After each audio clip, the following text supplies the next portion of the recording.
What's up, y'all? It's Jeff Cobb, and you're listening to Ricky and Clive Wrestling Show on Social Suplex Podcast Network. You're listening to the Ricky and Clive Wrestling Show. Listener discretion is advised at all times.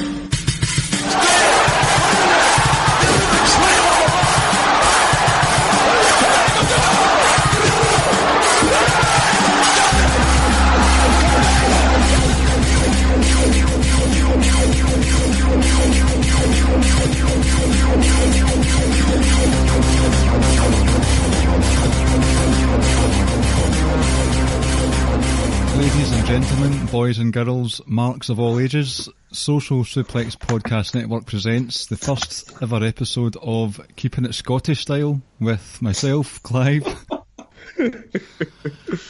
my partner Ricky. Good evening, Ricky. Good evening. And Mr. Social Suplex himself, Pro Black Guy from Keepin It Strong Style, Jeremy Donovan. How are you this evening? I'm good, man. Thank you so much for inviting me on. Looking forward to this, guys. Oh, it's an honour to have you on. This man created Social Suplex Podcast Network. So from the ground it is up. an honour to have him on. Yeah, man, it's an honour to be on. So it's been a very busy weekend, and a few days as well with the Raw and Smackdown television. Summerslam has been and gone. NXT Takeover Brooklyn #4 has been and gone. Mixed bag in terms of some of the creative, but what we'll do is we'll touch on NXT Takeover first. So, Jeremy, why don't you give us your opinion on the night overall on Saturday? All right, so yeah, NXT Takeover Brooklyn IV overall, I thought it was another solid home run from the NXT brand. I mean, these takeovers just do not fail at being good. They're great. And from top to bottom, man, just a great show.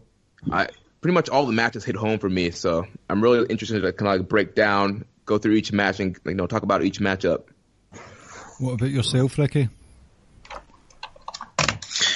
Once again, delivered from top to bottom. No real complaints about it. I completely agree with everything Jeremy said. Going into the actual takeover itself, there was the Gargano Ciampa match. I kind of felt like I was almost overdone with it in a sense. I didn't think I wanted to see it again. But then, you just see how good they are together in the ring. You see how great the match was, and you just get caught up in it, and you realise why you kind of love that feud. But let's say from top to bottom, no real complaints. Couple of stars were made, I think, that evening. So, like I say, loved just about every single match, to be honest with you. Yeah, when I was actually watching it on the Sunday morning, for me, I was sitting there thinking, could this be one of the better ones I've seen? Because it just seemed to be hitting it out the park. I think the EC3 and Velveteen Dream match was good. It was still solid. I think the other ones were just so far better that it seemed to suffer as a result of that, because I think the other matches had MVPs. Definitely Tyler Bate. He had an outstanding night, and Ricochet as well. Would you, yeah.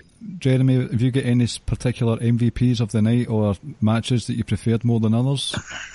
I mean, I love the tag team match, Undisputed Era and Mustache Mountain. I mean, those guys are having bangers every time they go out, whether it's on TV tapings, in the UK, on takeovers. Those guys can do no wrong when they're in the ring together. And I think it's the Undisputed Era is just a great stable, those cocky prick heels that you love to hate. And, I've been a big Roderick Strong fan for a long time. So I'm so happy to see him doing so well finally and getting the push he deserves. So I think MVPs, I probably give it to Undisputed Era. But, overall, everything was still solid. Gargano and Ciampa, kind of like you were saying, Ricky, it was kind of overkill for the third time in a row. But those guys are talented workers, and they still hit it out the park. So, yeah, with the Undisputed Era, there's been a lot since basically WrestleMania season. On NXT TV as well, they've had Match of the Year contenders regularly, and the common denominator in all of them has been the members of Undisputed Era, whether it's singles action with Adam Cole versus Pete Dunne, the 6-man tag that they had with Pete Dunne and Oney and Lorcan, and then the programme moving in with Moustache Mountain as well. It's just been constant fire matches all the way through it, and I think plaudits should still go to the likes of Pete Dunne, Tyler Bate, Trent Seven and the likes, but for me, Undisputed Era they've done it again. They've just been quietly plodding away, and it seems like they are getting the recognition they deserve, but they've had some calendar year when you look back on it, Ricky. I think the beauty of them is I think they've also got the ability to be a face stable as well. Yeah, I agree with everything you say there. I think I just want to give special praise to Tyler Bate. I thought he was my MVP of the night. I thought he looked unbelievably impressive. But yeah, Undisputed Era, I think I'm really looking forward to when Fish comes back as well. I think that's only going to enhance those guys as well.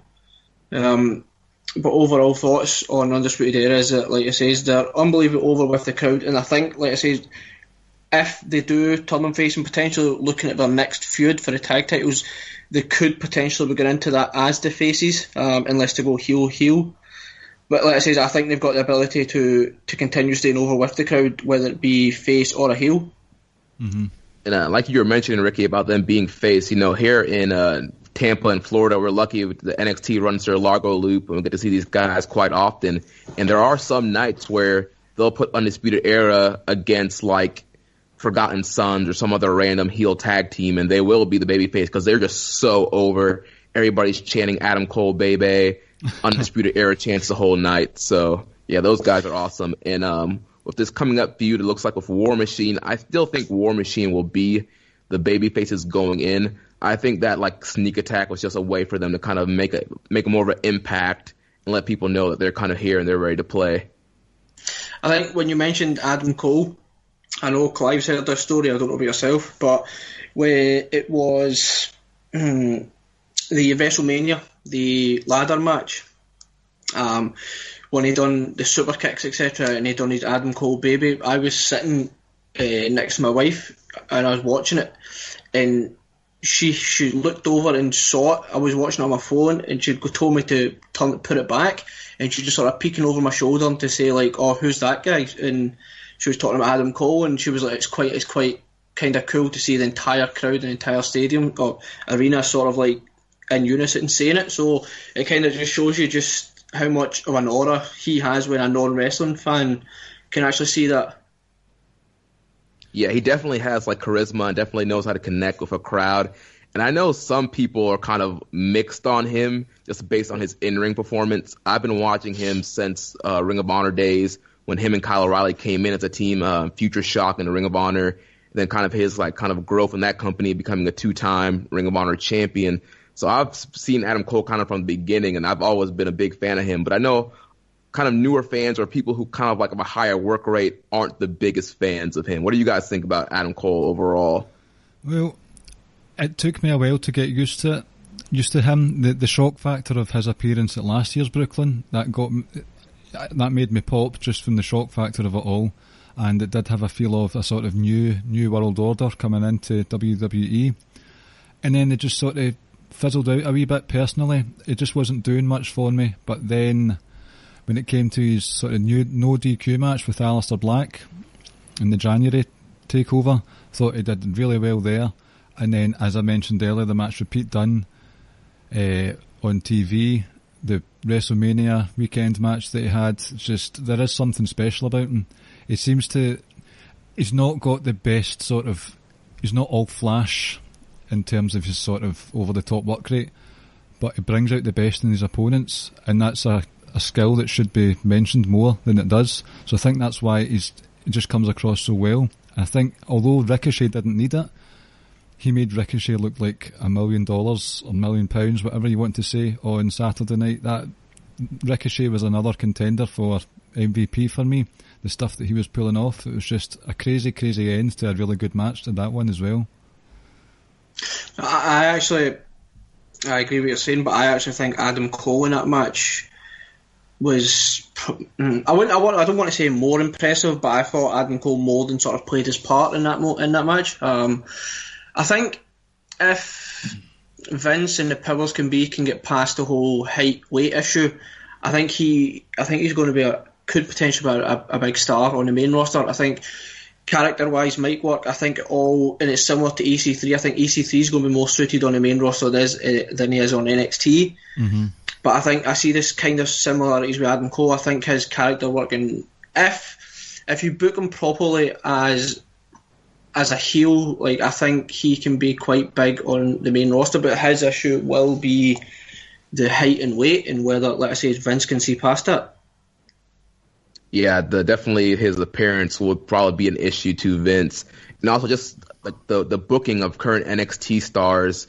There seems to be really no game plan going forward. They're just kind of like, hey, we need to call some dudes up. Let's bring some guys on TV, and then 1 minute they're on TV, then the next minute they're not. So that would be my fear bringing up Undisputed Era. I don't want them to be in a sanity situation where, you hype them up for coming on the main roster for so long, then they show up, they lose their first match, and then they're kind of on and off TV. So hopefully, Vince can just see how great these guys are together as a stable, and there will be like a solid plan for all four of them coming up together.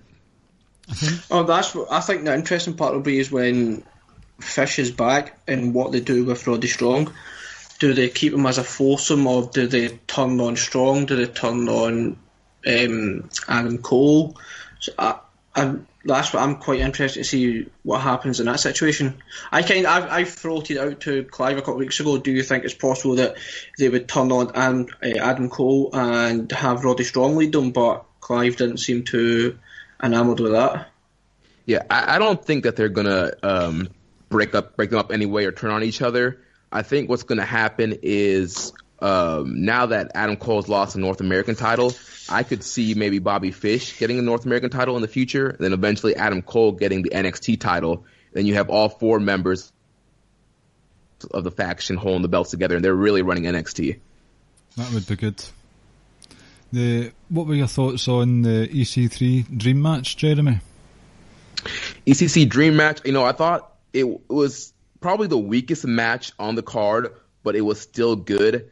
I think the problem is Velveteen Dream is still young and he's still learning, and he benefits being in the ring with a guy that has a little bit more experience than him, like a Ricochet or a Cassius Ohno. And EC3, he doesn't have the most flashiest styles, and I don't think he works best as a babyface. His best work has always been as a heel. So I think it was kind of a weird dynamic for him.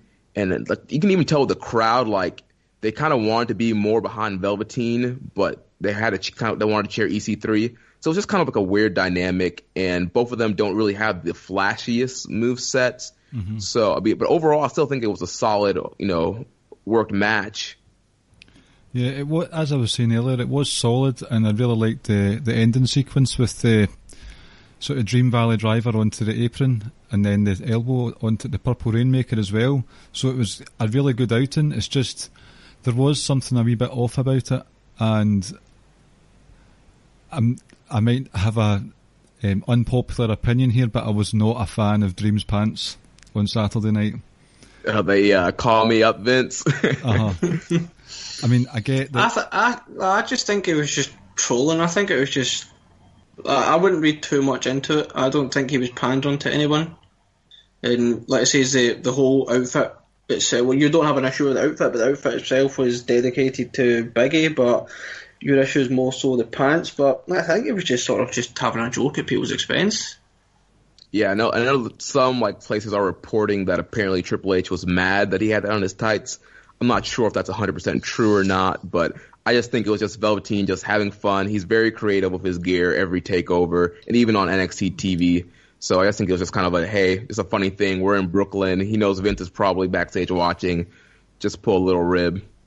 So I think on the conference call post-takeover, apparently Triple H said he wasn't aware that he was going to wear those pants, but I find that quite hard to believe as well. I just think I wouldn't read too much into it. Like you said, I think it was just a bit of harmless fun on his part. That's a work, surely. Yeah. See, before I mean, I wouldn't be surprised. I mean, I'm actually surprised that we haven't seen one of these two get called up this week. I for sure thought that either the winner or loser could potentially get called up. And like you guys mentioned earlier, EC3, I think he is main roster ready. He's had plenty of years on TV with Impact. And I just think as a heel, he could be really dynamic on the main roster right now. Especially I think on the Raw brand, they really need some heels that can go on the Raw brand. So I would love to see EC3 called up as a heel on Raw. He's got a very similar gimmick to Bobby Roode, who works better as a heel, and they don't seem to be wanting to turn Bobby Roode heel on Raw at the moment, so maybe there is room for EC3 to go up there and fill that void. Yeah, I mean, no, on you go, Jeremy. I was going to say, or also, too, maybe even you can do like a tag team of EC3 and Bobby Roode and do some kind of like, both these two rich guys, just rich snobs, kind of jerks. Money Inc. Because that was more or less his gimmick in TNA/Impact, where he came in as Dixie's nephew. Right. Where he was, they had the whole silver spoon thing in his mouth, and like I said, his best work then was as a heel. I agree. Like I said earlier on, I think he's tailor-made for the main roster. The mic work, the gimmick, the aura, just the way he presents himself. That's that whole. And I hate to sound like a cliche, but he comes across as like a WWE superstar. Yeah. So and like I say, his wrestling ability, he's never going to be on where Seth Rollins etc. are, but his wrestling ability is fine. It's nothing wrong with his wrestling ability. It's more so everything else which is going to put him at the top and put him over. And like when you think about it, there's maybe one or two real top heels on Raw at the moment, so there is a position there for him. It'll be interesting to see what they eventually do with someone like Drew McIntyre. I have to see whether or not they elevate him now. But like I said, there's definitely a spot there for EC3, and I would be quite surprised if he's not coming up.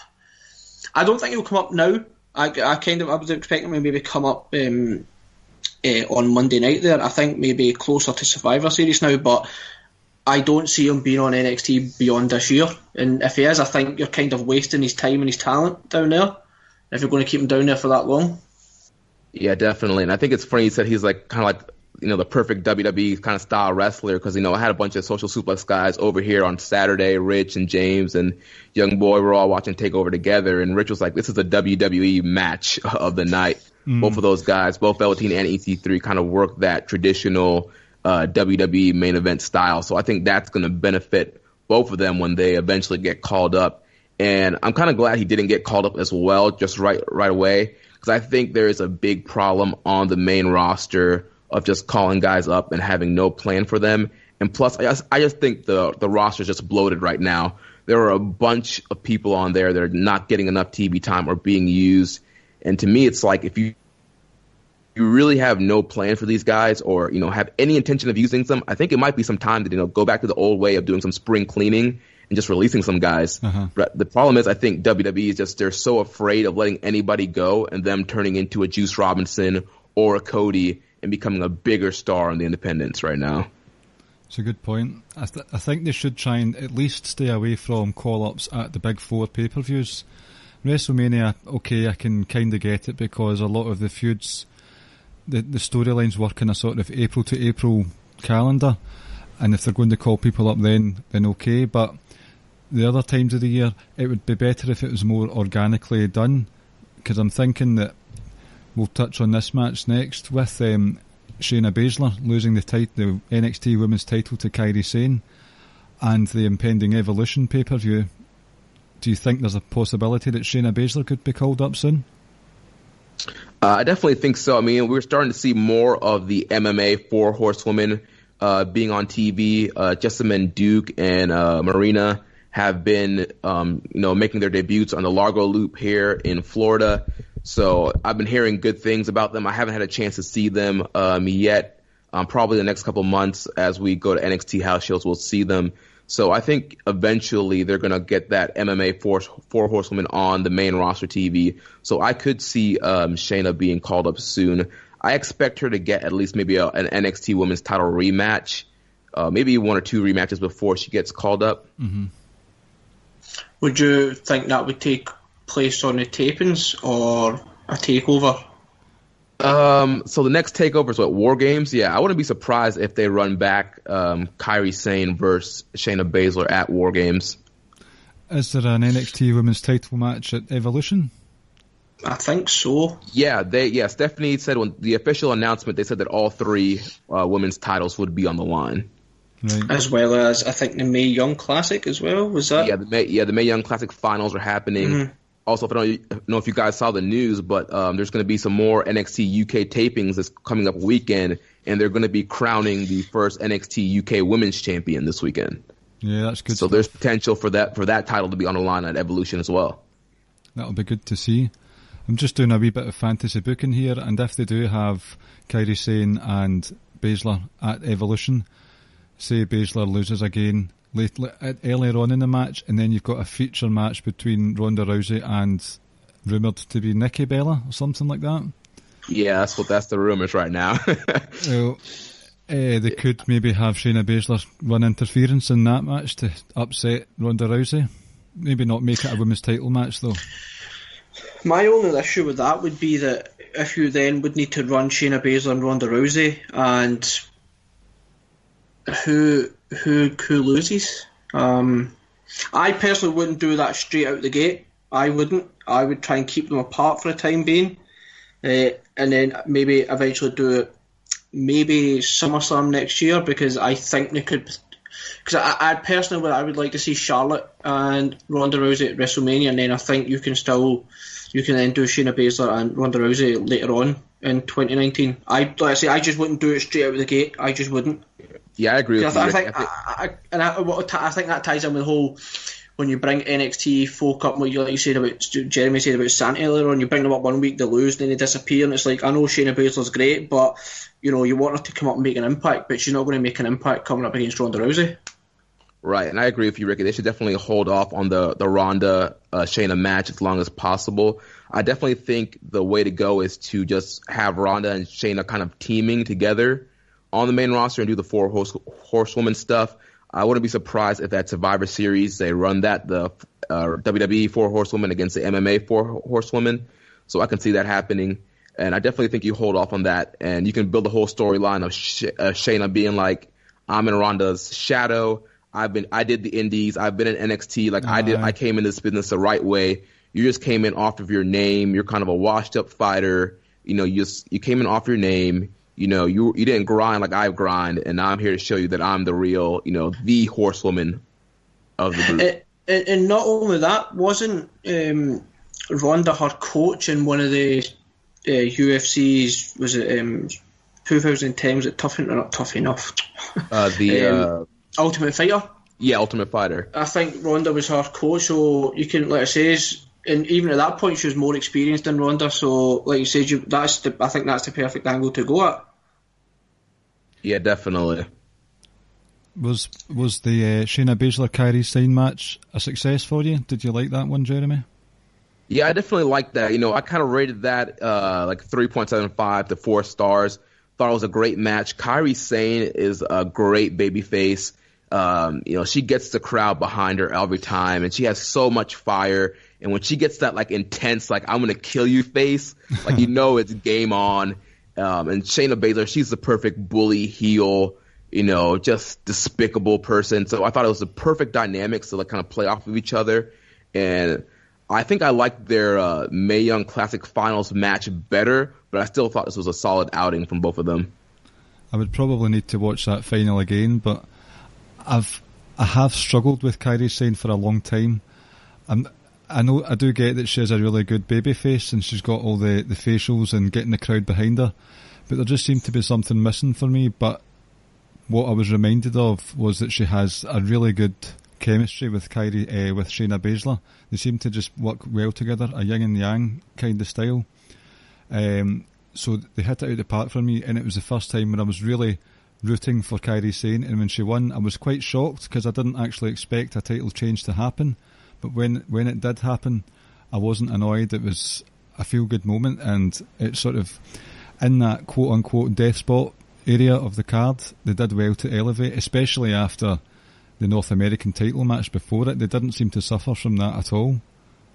Yeah, and I think with the finish, I was surprised too that they put the belt on Kairi Sane, but I love the finish. Like, it was almost kind of a fluke victory.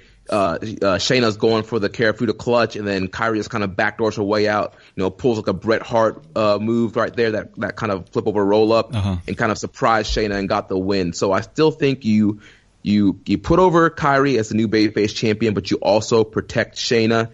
And it leaves the door open for a rematch. Shayna can come on, TV this week and be like, that was a fluke. I think she did a promo backstage, like on the YouTube thing, and she was like, I didn't lose to Kairi, I lost to myself. Like, I beat myself. So she can play that whole angle up and, really fight her way for a rematch. And then the next match, if you want to keep the belt on Kairi, then you have Kairi beat her definitively, and then that kind of elevates Kairi even more. Yeah, I think they might do that rematch then at Evolution. My only one gripe with it was when Shayna Baszler was twisting and manipulating Kairi's knee and legs or ankle, like, quite early on. Like, I wish Kairi maybe sold that a little bit better. But that's my only gripe. Other than that, that was absolutely tremendous. I've enjoyed Shayna Baszler's last 3 or 4 matches. I think she's more than main roster ready at the moment. And like you said, Kairi Sane comes across as like a real sympathetic babyface. So, like I said, I don't know if the finish surprised me. I didn't really... I can't remember who I picked last week now when we'd done our predictions, Clive. But overall, I thought it was a really, really good match. Thoroughly enjoyed it. And like I said, I absolutely love Shayna Baszler's work. I think... she just has like you say, she has a real nasty mean streak to her, and she just comes across, like I said, as a bully and just someone that was similar to the way Ronda comes across on the main roster, and that she just takes no prisoners, and she's just going to beat the hell out of anyone who gets in her way. I think she's absolutely tremendous. So you mentioned selling of her ankle there and how there wasn't much of it. The main event, Tommaso Ciampa, Johnny Gargano, really high octane match, very intense, fast paced, and I did enjoy watching it, but there wasn't much selling going on there. Did that take you out of it at all? That didn't really take me out of it. I mean, these last man standing matches, they're kind of tricky to work because the crowd knows that there's not going to be a 10 count anywhere near the beginning of the match. This thing's going to go at least like 20, 25 minutes before there's even a serious potential knockout thing. So you kind of have to like shift your mindset a little bit when you're watching like last man standings or like Extreme Rules matches, and like you just kind of imagine like the pain like tolerance kind of goes up for these guys. And so they're just kind of throwing everything at each other except the kitchen sink to kind of knock each other out. So it really didn't throw me off. I mean, we kind of have a rule, like Rich has a rule that like there's pretty much no way to have like a bad last man standing match. Like for the most part, there's good. I mean, I'm sure there's 1 or 2 exceptions to that rule, but last man standings are usually always good. But at the same time, you never really see like a super excellent last man standing, just because you just know, like I mentioned, first like 20 minutes, you're kind of out of it because you're kind of waiting for even crazier and crazier spots to get the potential knockout. And so that whole 10 count, it's a little bit longer than your normal 3 count anticipation. Yeah. So it kind of it raises the floor, but it lowers the ceiling on how great of a match it can be. I think 2 quick points. First of all, where Jeremy says they threw everything at each other, including the kitchen sink. Well, they threw a ringside crew member. So, and I that was without a doubt spot of the weekend. No spot topped that. It was excellent.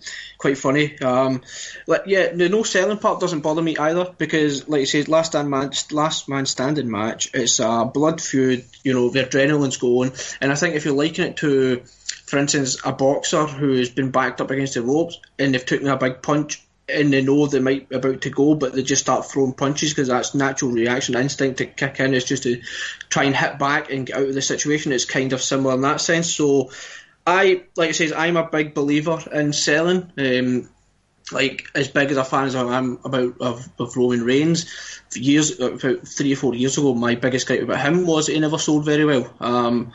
But selling wise, I'm a big believer in it, but I think sometimes in certain matches, in certain feuds, the no selling aspect, it doesn't really bother me too much. And let's say, maybe if it was just your normal standard match, maybe I would have been slightly annoyed. But like you said, because it was effectively no DQ, the adrenaline's going to be going, so I don't mind the no selling aspect of it. And I think for the bigger spots, they did sell, like the barricade spot when they broke that, and when Ciampa kind of going through the table. So I think some of the bigger spots they did sell, but normal stuff that they would probably normally sell a little bit longer. It was a little bit fast, but like you mentioned, this is like a no DQ match. You kind of expect that. Yeah, I think the story that these two guys have had for the last year and a bit now, I can understand the hatred bringing about a certain supernatural amount of adrenaline, as it were. A couple of points.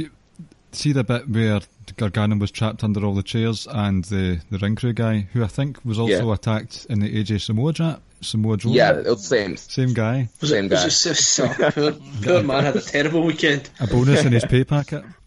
But when Gargano was pinned, I thought he actually was pinned, and I thought, shit, they've fucked up this ending here. I was worried that he wasn't going to get out. I was a wee bit panicked, but a couple of things that I was wanting to mention about this one. James Boyd's not going to like this, but I'm a fan of Tommaso Ciampa now. I'm all in, as it were. Oh, without a doubt, fuck Gargano. I mean, dude, the funniest thing, so James was over here watching it, man. As soon as Gargano did the slip and got counted out and Ciampa got up, he literally stormed out of the room and left. Man, got his keys, got his charger, and he's like, man, whatever, this is dumb. Later, guys, and just left. So that was hilarious. So yeah, man, James loves him some Gargano, and I think they kind of did do some damage to Gargano and made him look like a dumb babyface with that kind of a banana peel slip move. But Ciampa, yeah, he's an amazing heel, and he's another guy that I watched in Ring of Honor and in the Indies, and just to see the length that he's come in his career. I mean, he's just a heat-seeking magnet. Usually at NXT and Full Sail, those are like your smarkiest smart fans. They usually cheer who they want to cheer. And Ciampa's a guy from the Indies that they would probably cheer regardless of whether he's the face or a heel. But he's done such a great job of being a heel. Like, he walks in Full Sail, boos, asshole chants, F you, everything. This man gets mad heat. And I love the fact that, he waited so long not to sell any T-shirts and finally made a big deal of it when he finally did sign a deal to sign a T-shirt. The best heel move I've seen him do, apart from spitting on Gargano's wedding ring, which is just disgraceful. But when it looked like Gargano was going to put Ciampa through the commentary table, he'd cleared the monitors and clipboards off the top, but Ciampa got up and did the air raid siren through the other table, which still had all the stuff on it. And you think to yourself, if you want to cause damage to your opponent, you put them through the commentary table with all the monitor still intact. So to me, he did more damage there, and I just thought that's what heels should do when it comes to commentary. That's what anyone should do when it comes to commentary table spots. So I really loved that part of the match specifically. I think the good thing about it now is that it's not a definitive conclusion. I don't think it's just a case of we're going to put it in the back burner and we'll come back to it maybe later in the year or early next year.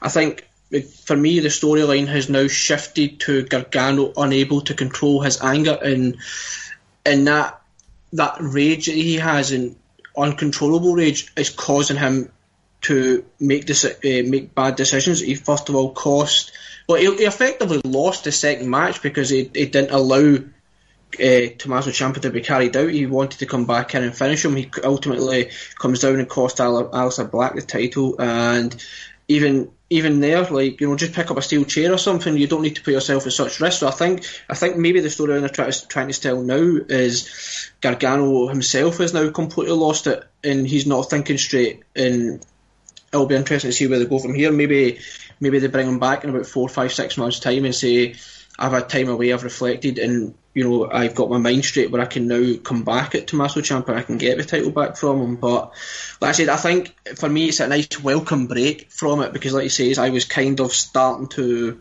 I really was. I was at the point where I was excited for the match only because Aleister Black was in it, and when he went down, it was quite, oh, we're going to get this again sort of thing. But, like I say, it's a bit of a welcome break. Yeah, I'm kind of curious to see how that triple threat would have worked out if Aleister was healthy and in there. I'm guessing that it would have a similar finish in where Gargano's anger gets the better of him and ends up Ciampa pinning Black and somehow. So yeah, it'll be interesting to see like what they're going to do with Aleister Black and kind of this like whodunit storyline going forward. That whodunit angle that they had on NXT last week was hilarious with the Heavy Machinery taking selfies with Aleister Black's prone body in the background. It was like so funny and like so ridiculous at the same time. It's like all these guys are just chilling in the parking lot with their gear on. Like you got Velveteen just like chilling out there. You have a bunch of like Largo Looper guys with like Wesley Blake chilling out there.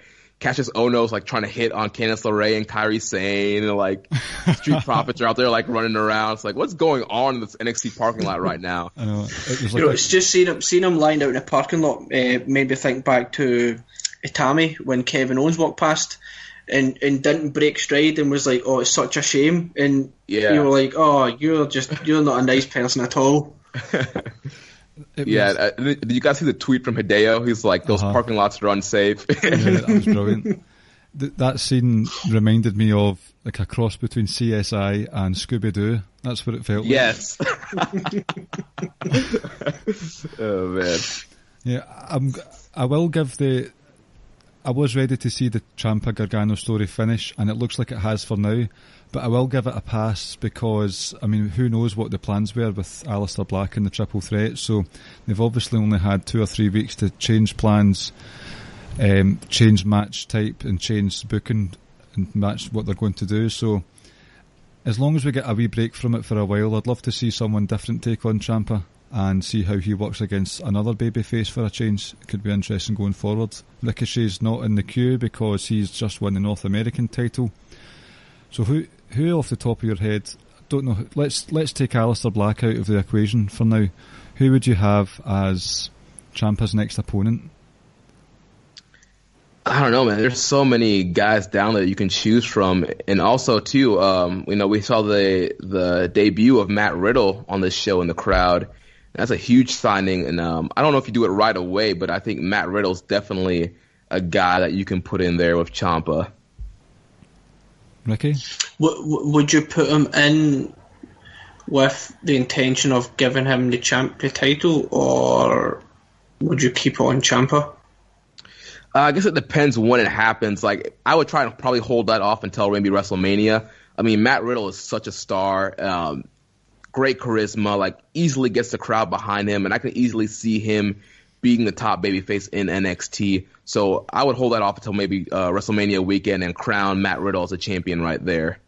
What would be interesting about that feud is Ciampa thrives on the hate of his opponent, and Matt Riddle, from my limited exposure to him, seems like a guy who just doesn't care and is very easygoing. So that would get under Ciampa's skin, and it would be interesting. It would be an interesting dynamic between the two because Matt Riddle wouldn't care. As far as I'm aware, he can wrestle his socks off. Well, he doesn't wear socks, so there we go. Matt Riddle. That would be the interest. I wonder if they'll make him put on footwear. I think maybe in NXT he'll have a little bit more freedom to kind of do what he does now. Maybe when he goes to the main roster, they might try again to put boots on. But yeah, Matt Riddle, he's an incredible worker. Got to see him WrestleMania weekend against Will Ospreay in an amazing match. And yeah, this guy's just super talented, and I think you guys are going to love him when you see more of him. Yeah, I really am looking forward to seeing him, and more of Keith Lee as well. Oh yeah, dude, Keith Lee's another one. He's another guy that I could see potentially being a challenger for Ciampa. I don't know if you have him beat Ciampa, but Keith Lee's another one of those guys that's just great worker. Crowd gets behind him. He's another potential, maybe mid-card babyface for right now. But I could definitely see him eventually getting a title shot. One last thing about Riddle, I think I would rather they didn't put any shoes on him. I think I'd like him just because that was one of the cool things about Rusev when he first debuted, that he came down, he didn't have any footwear on, and it kind of stood out from the rest. So like I say, it's different, and I think I'd rather not see him wearing any footwear. Yeah, and right now I'm scrolling through like the NXT roster right now, trying to see like who could be like the potential next contender. Kona Reeves. It's kind of hard. It's really hard.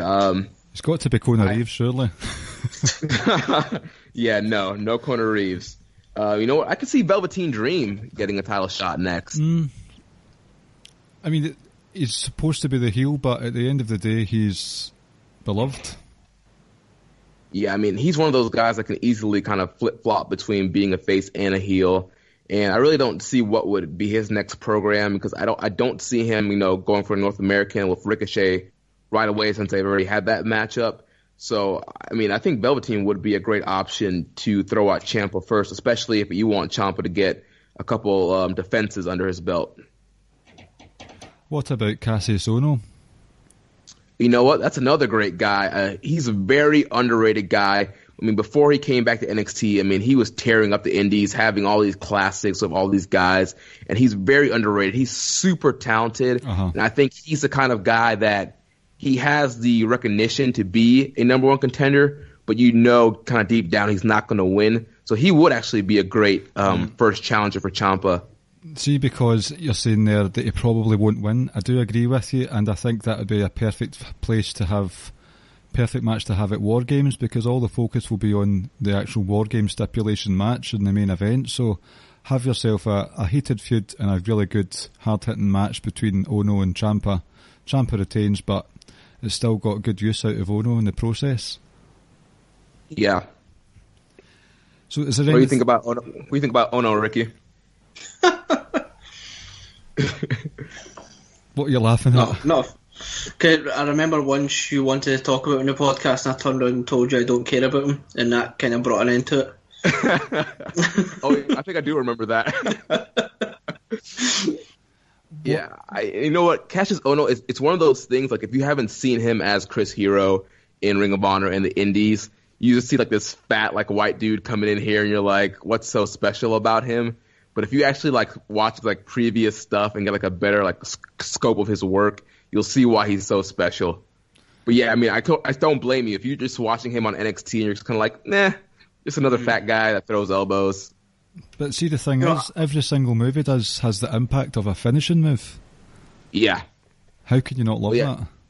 Yeah, I mean, his whole gimmick on the Indies was like that young knockout kid, the knockout artist, and so that kind of works with his initials too, the KO thing. So that was his whole gimmick in the Indies. Like, he could pretty much knock you out with any strike. So if there's nothing, is there anything else you want to talk about from TakeOver, or shall we move on to Sunday night? I think we can move on. Yep. So, obviously, Jeremy, you cover New Japan with Young Boy on Keepin It Strong Style, so we don't usually get a regular update on your opinion of the main product for WWE, the main roster. How did you feel that SummerSlam went overall? I thought it was pretty good. I was honestly surprised. I think at the end of the night, I think it was from top to bottom, I think it was probably one of the better main roster pay-per-views of the year, following Royal Rumble. I think we had a big drought from Rumble to now of pay-per-views not being the greatest and kind of missing on a lot of big matches. And I thought for the most part, SummerSlam, for the most part, there are very good matches, a lot of great storyline developments, and I think overall just a solid performance. Ricky? Yeah, I agree. For the most part, I think, like you said, we normally like to try and be as positive as we can, and we're always saying that it was okay, it was good, it was solid enough. That was not the impression that I was left with when I finished watching SummerSlam for the first time in a while. It was a case of, right, that truly delivered. Like, one or two things I wasn't particularly happy with. I wasn't happy with the Bludgeon Brothers and New Day finish. And we'll touch on the matches later on individually. But overall, like I said, I left that entire pay-per-view like saying, right, we've got some new feuds, some feuds are finished, and I says it last week, it was an indictment on the Raw main event scene that I went into this pay-per-view saying, if Roman wins, if Brock Lesnar leaves and he's not the Universal champion, that it's a successful pay-per-view. Like, you know, like we could have been treated to 4 or 5 star classic matches all the way through, but if Brock Lesnar walked out of that arena with the title, I would have just been so deflated. I would say, do you know what, I couldn't care less what took place before it. And on the flip side, it could have been treated to 1 star match all the way through, but as long as Brock didn't leave with the title, it was a successful pay-per-view. But like I say, overall, I enjoyed what I saw on Sunday. Yeah, and I think I'm kind of in the same boat as you, Ricky. I know the whole storyline was for us to be tired of Brock Lesnar, but I fell into the trap. I am tired of Brock Lesnar, and especially I think he's talented and he can be just used in so many more creative ways. And I was just kind of tired of like the invisible champion kind of I don't care about being here storyline. So yeah, at the end of the night, I was happy that we actually have a full-time Universal Champion. Yeah, for me, Saturday was the sort of work rate pay-per-view, and SummerSlam was the storyline, like typical of how WWE is at the moment. You've got all the great wrestling going on NXT, and it's not as great wrestling on the main roster, but you've still got story development. But for most of it, I was happy with how the stories developed. Some of them in particular I enjoyed, with Dean Ambrose not yet turning heel. It would be great to watch, but from a kayfabe point of view, I'm not ready for those guys to break up yet, Dean and Seth. The AJ Samoa Joe match was really solid, and Samoa Joe at the end of that match was an evil, horrible man who was picking on Wendy at the end. Yeah, that was intense. Did you guys watch the kickoff show at all? Mm-hmm. I've seen I watched it before I went to bed on this Sunday night, and then I watched SummerSlam as I woke up. Gotcha. Yeah. So, just real quickly on the kickoff. I mean, what do you guys think about the mixed tag with Almas and Zelina against Rusev and Lana? Like, for me, like at this moment in time, ideally, I would have liked Almas to be doing something better, and I would openly state all the time that you should just put the title on Rusev, any title, every title. It was good to see them on the card because, like I said, I enjoyed the match they had a few weeks prior to it. It was fine, but now I think just let's now start to really elevate and push Almas, especially. Like I understand that we need to have a storyline for them coming in, but I don't. For me personally, I didn't want to see him going straight into matches with Daniel Bryan, AJ Styles. I would rather you just keep build them up, and then eventually down the line we get to see all these matches. And I think as much as we've hated what's happened so far, the good thing is that at least we've still got the potential of having Almas and Daniel Bryan, Almas and Jeff Hardy or whatever, or AJ Styles or anyone else like that. So I think now the important thing is just to strap that rocket to his back and just really just push him to the moon. What do you think about it, Clive? I will be honest, I haven't seen all of the pre-show.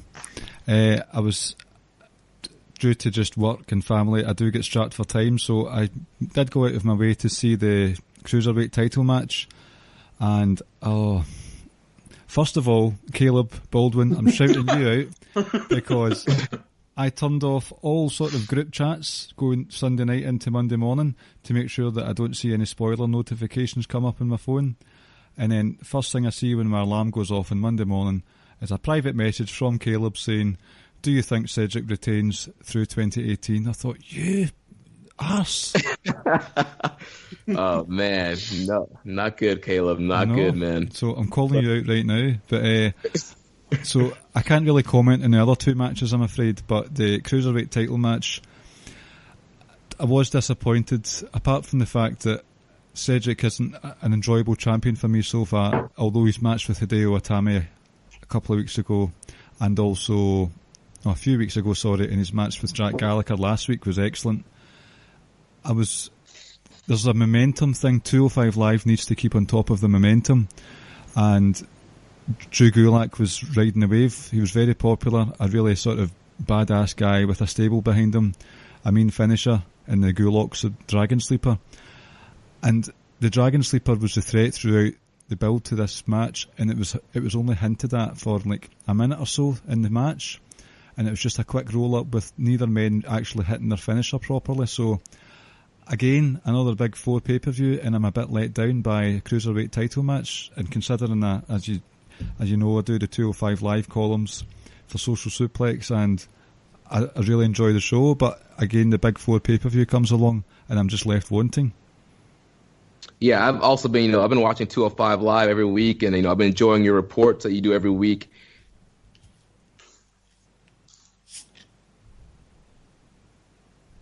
And again, I was kind of let down by this match too. I mean, it was all right as far as in-ring quality, but I really expected Drew Gulak to walk with the title. I think they've done a great job building him this whole time since he's been on 205 Live with the whole PowerPoint stuff and, for a better 205 Live and this whole kind of campaign against high flyers.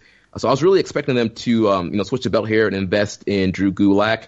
And I think I think it's a kind of a problem that they keep putting these cruiserweight title matches on the pre-show. Yep. Because you need to get more exposure for these guys. Because even though the show is great every week, majority of the fan base is still not watching it. I went to SmackDown Live tapings here in Tampa a couple weeks ago, and when it was time for 205 Live, first of all, you just had some people leaving. They didn't want to stick around through it to get the dark match. And the people that were there, there were people behind me like, who are these guys? Like, are these D-League wrestlers? Like, I've never seen this guy. Or like making fun of like, Leo Rush. Like, oh, that guy is so small. Like, I could beat that guy. And it's all these crazy comments all night about these 205 guys. And, they're not on Raw anymore. And the only way to see these guys is on the network. And for them being exposed to main roster crowds, that's not good enough for them. They need to be getting, like, SummerSlam was this long show. Like, you're telling me they couldn't have, squeezed this on to the main card or maybe switched another match to the pre-show. So I think they need to do a better positioning of the cruiserweights on these big 4 shows or just regular pay-per-views in general. I mean, I think they can squeeze in a cruiserweight title match on more of these shows. And the thing that's annoying me about it is these pre-show matches, there are people who defend the pre-show matches, fair enough. And these things last 2 hours. Surely you've got time to splice in the adverts for the main roster, the main card matches out with the actual matches, because you're having, okay, it might be the heel working on someone's neck with a sleeper hold, but you're cutting away and it goes to the small screen in the corner and you've got this big massive advert for AJ versus Samoa Joe. I know that AJ Samoa Joe is going to happen. You don't need to remind me. And it's an afterthought. The matches, they're already kind of an afterthought on the pre-show. And then they're even more because they're just hidden away in the corner.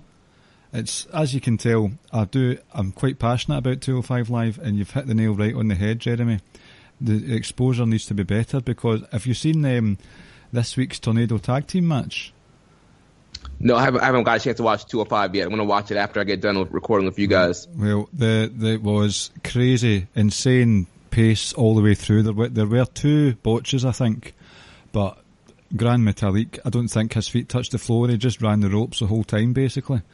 So if they had that exposure, people would tune in and say, oh, I think I will watch 205 Live this week and see a really good Tornado Tag Team match. So I'm getting a bit hot under the collar here, so I'm going to let Ricky join in now. I've just got a few things. Like, I agree that the Cruiserweight should be on the main card. Like, I was fully prepared to sit and go 5 hours. Like, so I was quite surprised that it went 4. I was on it. I got myself mentally prepared, but right, it's going to go 5 hours. It's definitely going 5 hours, and it didn't. And the other thing is, like, for a lot of people who don't know who the Cruiserweights are, well, I said it last week or the week before. I think it was last week. Well, arguably the best wrestler on the entire roster resides in 205, and Mustafa Ali. So if that alone will want to make you tune in, and I said last week, I think it's time we had that discussion and debate that he should be mentioned alongside Almas and AJ, etc. And probably the only reason why he's not is because a lot of people aren't not given that much exposure to 205. So like I say, he's just been stuck on a network that isn't really doing him too many favours as well. Another thing, like I even said it in our predictions, that I agreed, like Cedric's reign, like I just don't like it, not a fan of it. I didn't even like the match he had with Mustafa Ali when he won a title either.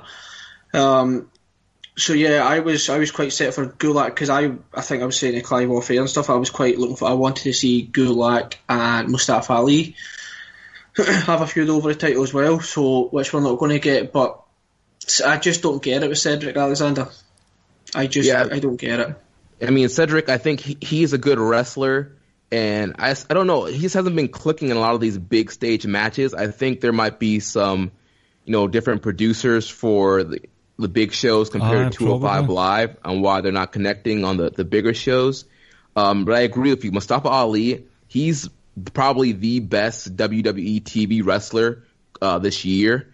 And it's a shame that more people are not watching his work. I mean, this guy goes out there and busts his ass every match he's in. He's an incredible babyface, has an incredible move set. I mean, that match with Buddy Murphy, that no DQ match they had, that was incredible. All these fatal four-way matches he's had, the matches with Hideo. I mean, all these matches he's been having have just been great. And this guy's, on fire. And to think, he was an alternate in the Cruiserweight Classic. And now he's like one of the top stars on the 205 Live brand. So, yeah, I definitely would love to see Mustafa get more love.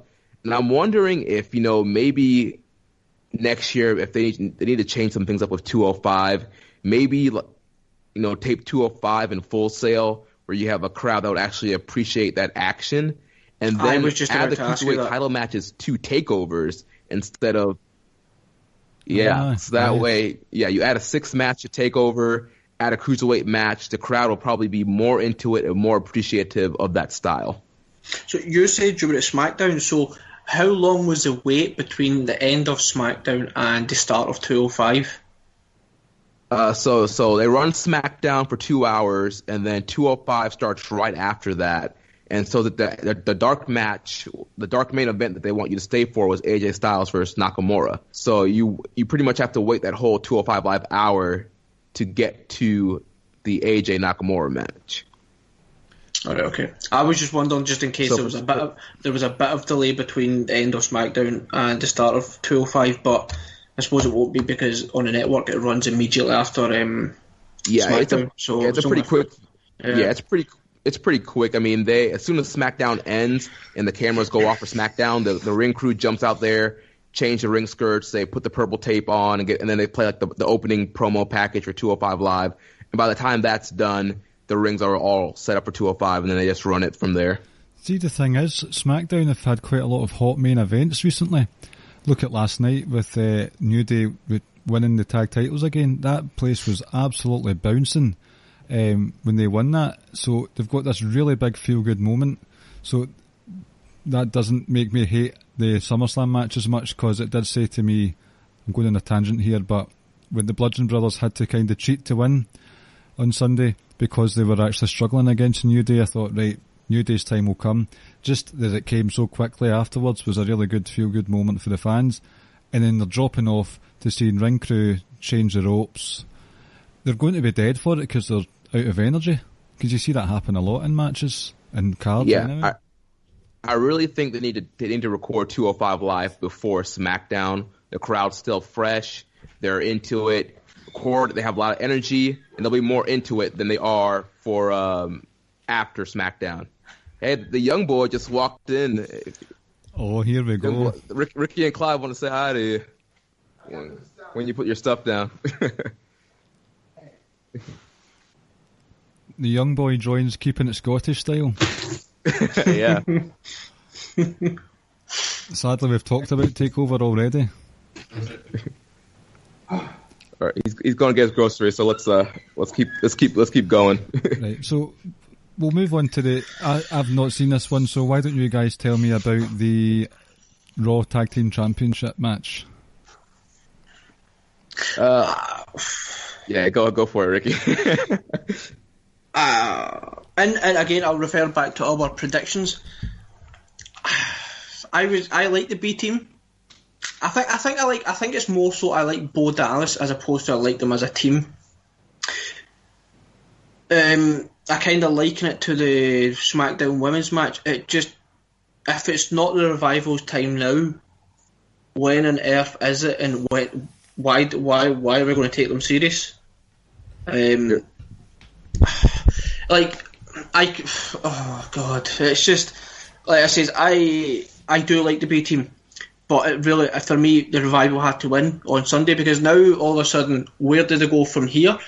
For me, kayfabe-wise and non-kayfabe-wise, they're not going to get a title shot again for a while, because I'm not sure who next in line. It could be the Offers of Pain, etc. But the Revival have failed multiple times trying to get the tag titles, and that says, for me, Sunday, it should have been their time. Let's say the BT have done a good job. They carved out a nice little niche for themselves, but the reality is the Revival are, without a doubt, one of the, if not the best tag team in the world, or certainly in the company, but they haven't been booked that way, they haven't been treated that way, and I felt Sunday should have been the start of them being treated the way they were treating it in NXT, and I'm kind of torn, to be honest. I think I'm more so, I was ready for the Revival to be treated the way they deserve to be treated, but I just don't know why they don't go with them. Yeah, I mean, I think they've just done a disservice to the whole Raw tag team division. I think they've treated it as a complete joke, and they definitely had an opportunity to kind of like set a new course on Sunday by putting the belts on the Revival. But like you said, man, it's like they keep getting their shot and they don't put the belts on them. And so now, like, I can never really take the Revival seriously on the main roster anymore, especially if they're losing to a team like the B team. And based off of the Raw booking this week, it looks like they're still doing Revival versus B-Team rivalry. So I don't know what the plans are there. So I will say I did enjoy when B-Team said we're going to do our own reality show and we'll call it Total Fellas. Instead, we'll call it a B instead. young boy running. He's doing a photo bomb. Yeah, we're recording. We're live, man. He's just ruined the ambience. How dare he? So, will we move on to the main card proper then? Yeah. Right, so first off we had IC title match, Seth Rollins winning and defeating Dolph Ziggler for the IC title. That was a decent match, a good strong show, curtain jerker. Seth Rollins has become synonymous with them recently. Was that a thumbs up from you both? Oh, it's more than decent. Oh, I thought it was very good matchup. And Seth Rollins, there's a joke that he's like the best opening match wrestler in the world right now. But I thought, both of these guys, they have great chemistry. I think the Iron Man was kind of a fluke of them having like a not so great matchup. And in a regular one-on-one matchup, these guys, they did great here. A lot of great chemistry, like you mentioned, man. This match was a hot opener. The crowd was really behind it. You had the added elements of having McIntyre and Ambrose out there. So I think both of those guys added to the story of the match. And overall, I thought it was, just a hot opener. Yeah, at first, this first sort of 10, 15 minutes, I just kind of felt they were cutting to Dean Ambrose and Drew McIntyre just a little bit too much for my liking, but that kind of tied in with the whole storyline that Dolph always needed Drew in order to win, and they touched on it in commentary themselves, I think. But overall, like I say, that was a great start to the pay-per-view. Great match. I've enjoyed that entire feud. I think every match has lived up to my expectations. The only real question I think for most people had was Dean Ambrose going to turn or not, and I'm glad they never done it that quickly. Obviously now what happened on Raw as well, it's going to be delayed further. But yeah, great start to the night. Great. I'm now hoping that as a result of this, they maybe start to break Drew slightly away from Dolph, and now we start to see Drew getting pushed to the singles, in the singles scene, whether it's straight up to the main title scene or just into the US titles, Intercontinental title scene. But yeah, overall, very good match to start the entire pay-per-view. I think it was probably, I'm not going to sit and argue too much if someone says it was their match of the night, but it was certainly one of the top 3 matches of that night, without a doubt. Yeah, I mean, after that reverse suplex into the reverse Phoenix Falcon Arrow spot, like, it just picked up from there, and like they were just hitting all cylinders from that spot on, and it was just high, fast-paced action. It was definitely one of the better matches of the night, and like you said, Ricky, I'm glad that they didn't turn Dean. I think if they were going to turn Dean, they should have done it on night 1 when he came back. So I don't think it would have made sense for him to help him on Monday and then turn on him on Sunday. So yeah, I'm glad that they just had him be in Seth's corner and I'm interested to see what they're going to do with the whole Shield thing. And also with McIntyre, I agree. I think McIntyre is super talented. He proved that in his NXT title run. And I can definitely see him being a Universal title challenger for Roman Reigns. I mean, down the line, I think I would love to see him be the one guy that could beat Roman and take the belt from him. You've said something similar, Ricky. Sorry, the moment it was about 4 or 5 weeks ago, I think it was. Remember when Roman came down to help Seth, and Drew was inside the ring, and Roman had come down and speared Dolph, and they're both just looking at one another. From that moment, I immediately says I want to see that match, Drew versus Roman, and I think that will be a real hard hitting affair. And like I says, we're obviously big fans of Drew because he's Scottish as well, but like you said, he's super talented as well. Yeah, man, Drew's another one of those guys. Like, got released, went on the indies, made a name for himself, like had all these amazing matches, and like came back and like proved that he's like a top star. So yeah, I'm waiting patiently for them to kind of pull the trigger on him. I feel like they should have probably pushed him a little bit further as soon as he came on the main roster. But hopefully this whole kind of Dolph finally losing the belt, they can kind of separate those guys a little bit, and they can push McIntyre a little bit more. Yeah, because it looks like they've stopped Seth and Dolph having their feuds now, so what left is there to do for Dolph Ziggler at the moment? The only thing I could say is maybe they could go down the route of breaking him up, just teasing it at first, not an all-out attack from someone, and save it for a pay-per-view a couple of months down the line between Dolph and Drew. That would be quite good. It's either that or you have them going after the tag team titles, but I think that's a real disservice at this moment to Drew, because he's more than capable and more than ready to be a single star. Yeah, I think, man, there's a lot of guys I feel like they get stuck in tag teams. Guys like McIntyre and Cesaro, I mean, they have the perfect like build. They have great promos, great matches, but for whatever reason, they just kind of end up getting stuck in these, tag team scenarios. Even before Drew got released, he got stuck, with like 3MB. At one point, he was like tag teaming with Cody Rhodes on SmackDown. I mean, nothing wrong with tag teams if you treat a tag team seriously, but based off of the booking, the tag teams are almost like third world citizens compared to singles guys. So, I don't see why they keep shoving Drew in tag teams. We saw in NXT what he can do as a singles champion. So for me, that's good enough proof for Vince. That should be good enough proof for Vince that, hey, this guy can go. He can be a great face or heel champion. Let me push him in a singles role. Mm-hmm. See, I think you're talking about the tag team wrestling there, and Cesaro is in the bar. The tag team division has come under a lot of flack recently, but I think SmackDown are doing well with it at the moment. We always do enjoy a tournament in which they've had in the build up to SummerSlam, and it's a couple of times it's main evented SmackDown. The match itself on Sunday night was decent between New Day and the Bludgeon Brothers, but it was missing the urgency that we did eventually get last night on SmackDown. So it's one of those ones. As of Sunday night, Monday morning, I wasn't a big fan of the match, but it told a slightly longer story which helped New Day get the titles on Tuesday night, so I can't really complain about it now. Yeah, I thought their SummerSlam match was fine. Xavier Woods was just out there killing himself with some crazy spots. But the finish did kind of fall flat for me. And Rowan, shout out to Eric Rowan for going through that match with a torn bicep. Oof. And even going through the no DQ match on SmackDown again with the torn bicep. So, and I think kind of like the SmackDown tag division, like you mentioned, has been better than the Raw division.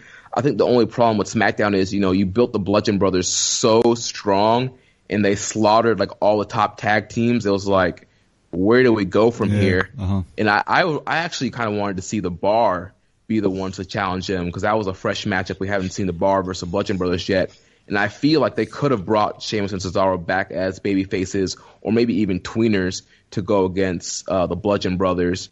But, New Day wins the belts again. Not a problem with that. I mean, they're one of the best tag teams in the modern era. So good stuff from them. Yeah, we were completely deflated after the Bar lost to the New Day a couple of weeks ago, because we were. It felt like once the Bludgeon Brothers, like you said, ran through the entire sort of roster, it was like, right, we all kind of know the bar are still there and they still ultimately have to go through the bar, and it never happened. Like, my only issue with the match on Sunday was the finish. Like I say, it started off a little bit slow because they were targeting Xavier Woods, but then as soon as Big E came in, Big E hits big ending, and the pace started picking up. I would have rather, because you had a DQ finish in the AJ Joe match, which in that storyline it made sense. I would have rather maybe just had Rowan attack one of the New Day with the mallet behind the referee's back, and Harper takes advantage, because I felt that way you would have then had a definitive, well, not so much a definitive winner, but at least you would have had a winner, and on top of that you would have still continued the story, you'd have told the story that the Bludgeon Brothers are now vulnerable. Like I said, I just wasn't a big fan of having two DQ finishes on the same pay-per-view from the same brand. But other than that, that was my only gripe. And then, like I said, the match last night was excellent. Some real bad-looking bumps there as well. Kofi took the one on the ladders as well. Yeah. So, like I say, shout out to Eric Rowan for going through with those two matches with torn biceps. Kind of unfortunate for those guys, because it seems like every single time they build up momentum, one of them are getting injured. Yeah. So it's unfortunate. But like I say, the last time, and again, this isn't like silver lining or anything like that, because it's never a good thing, but the last time such a thing happened, Luke Harper got that singles push where we all thought he was going to main event WrestleMania, so who knows, we might get to see him getting another sort of mini push as a singles guy. Yeah, I think Harper is a super talented guy. He's very underrated, and I was kind of disappointed that he wasn't in that WrestleMania match with Orton and Bray. So, if he's going to stay on SmackDown for now, I definitely think he could transition into a top singles heel. I have been seeing like rumors of them reforming the Wyatt family on Raw to go against the Shield, having like Braun bring in Bray and Luke Harper now to combat the Shield. So I'm not sure how I feel about that. I think I'd just rather see Harper be singles for right now, but I guess we'll see what's in the plans. I had heard those rumours as well. I think maybe it was Bray Wyatt himself that started them by one of his cryptic tweets in reference to the Shield reforming. I mean, just whenever Bray speaks, no one knows the meaning of anything. So yeah, and I just think that Braun Strowman, he's such a hot babyface right now. Like, I don't think he needs like the Wyatt family. He's been proven to be so destructive. Like, I think he can be able to take on the Shield by himself, and I think it'd be more of an interesting story instead of running back, 2014 doing Shield and Wyatt stuff again. And I mean, at this point, Braun Strowman has been way hotter of a character than Bray Wyatt has ever been on the main roster. Speaking of Braun Strowman, next match? No, it wasn't the next match, was it? Yeah, the Braun Strowman Kevin Owens. Yes, it was actually. Yeah, that was after the tag match, yeah. This was one of the matches that I was very sort of disappointed in, because Kevin Owens, for me, like, he's had a mixed bag of a main roster career, but it is important to remember that he's been one of the better sort of success stories, as it were, of the NXT call-up system. But this, what happened on Sunday, including, by the way, all the crazy stunts, etc., that he's done to help Braun retain his monster traits, this sort of less than 5 minute long decimation was pretty hard to stomach, and I really have to wonder, it seems like he's got some sort of time off upcoming or something, but what are they going to do with Kevin Owens? Because for me, his character's pretty damaged after the weekend. Yeah, I mean, this was a 1 minute 55 second squash. I think the thing with Kevin Owens, he's just so great at what he does, and he's so great at getting other people over. Like, he did his job like perfectly in this match. Mm-hmm. But at the end of these 2 minutes, Braun Strowman looked like a freaking monster, and he was ready to destroy anybody. But unfortunately, it like you mentioned, it damaged Kevin Owens. This is a guy that was, dominant NXT champion, dominant US champion.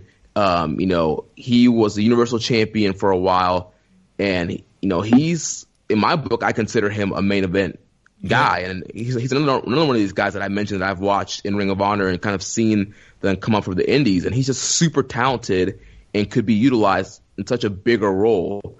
But for whatever reason, they know he's good at putting people over, and he's good at, like all those crazy flip bumps he was taking off of the shoulder blocks from Strowman. It's like he's the only guy that can probably do it that way and make Strowman look that good. So they're like, they in Vince's eyes and the booking eyes, they probably see that as a great role for him helping elevate somebody.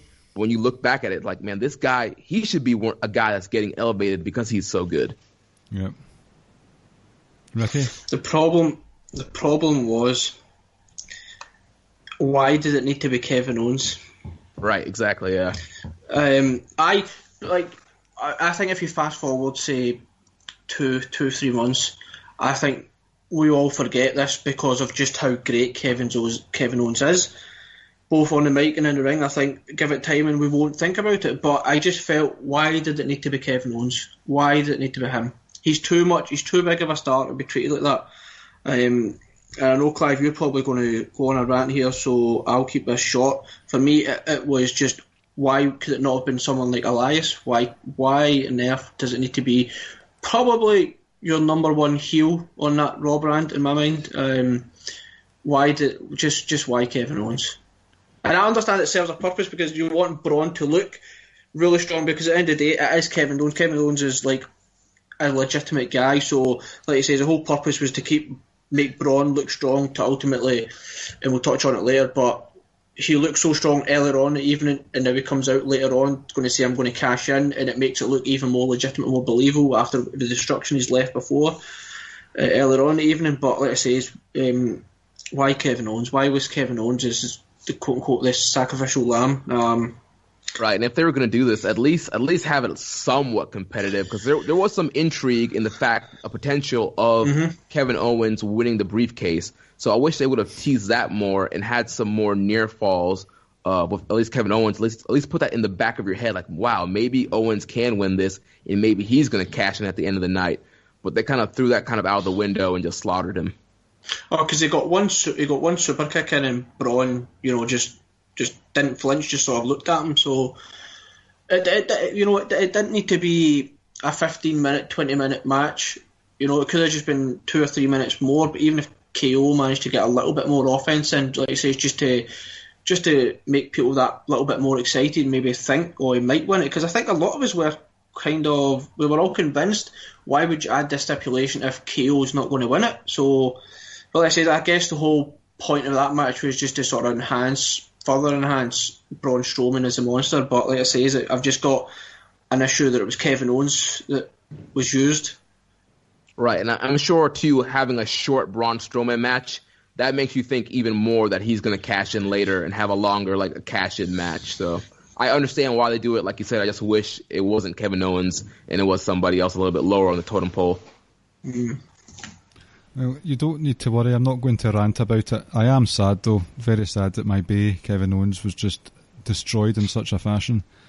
But the next match was the SmackDown Women's Championship match, and I didn't have much of a problem. But speaking of rants, this has set the internet ablaze, with Charlotte Flair winning the title from Carmella, Becky seemingly turning heel, and it's just caused quite the uproar. So, Jeremy, what are your? I don't think I've seen many of your thoughts regarding what's happened with Becky.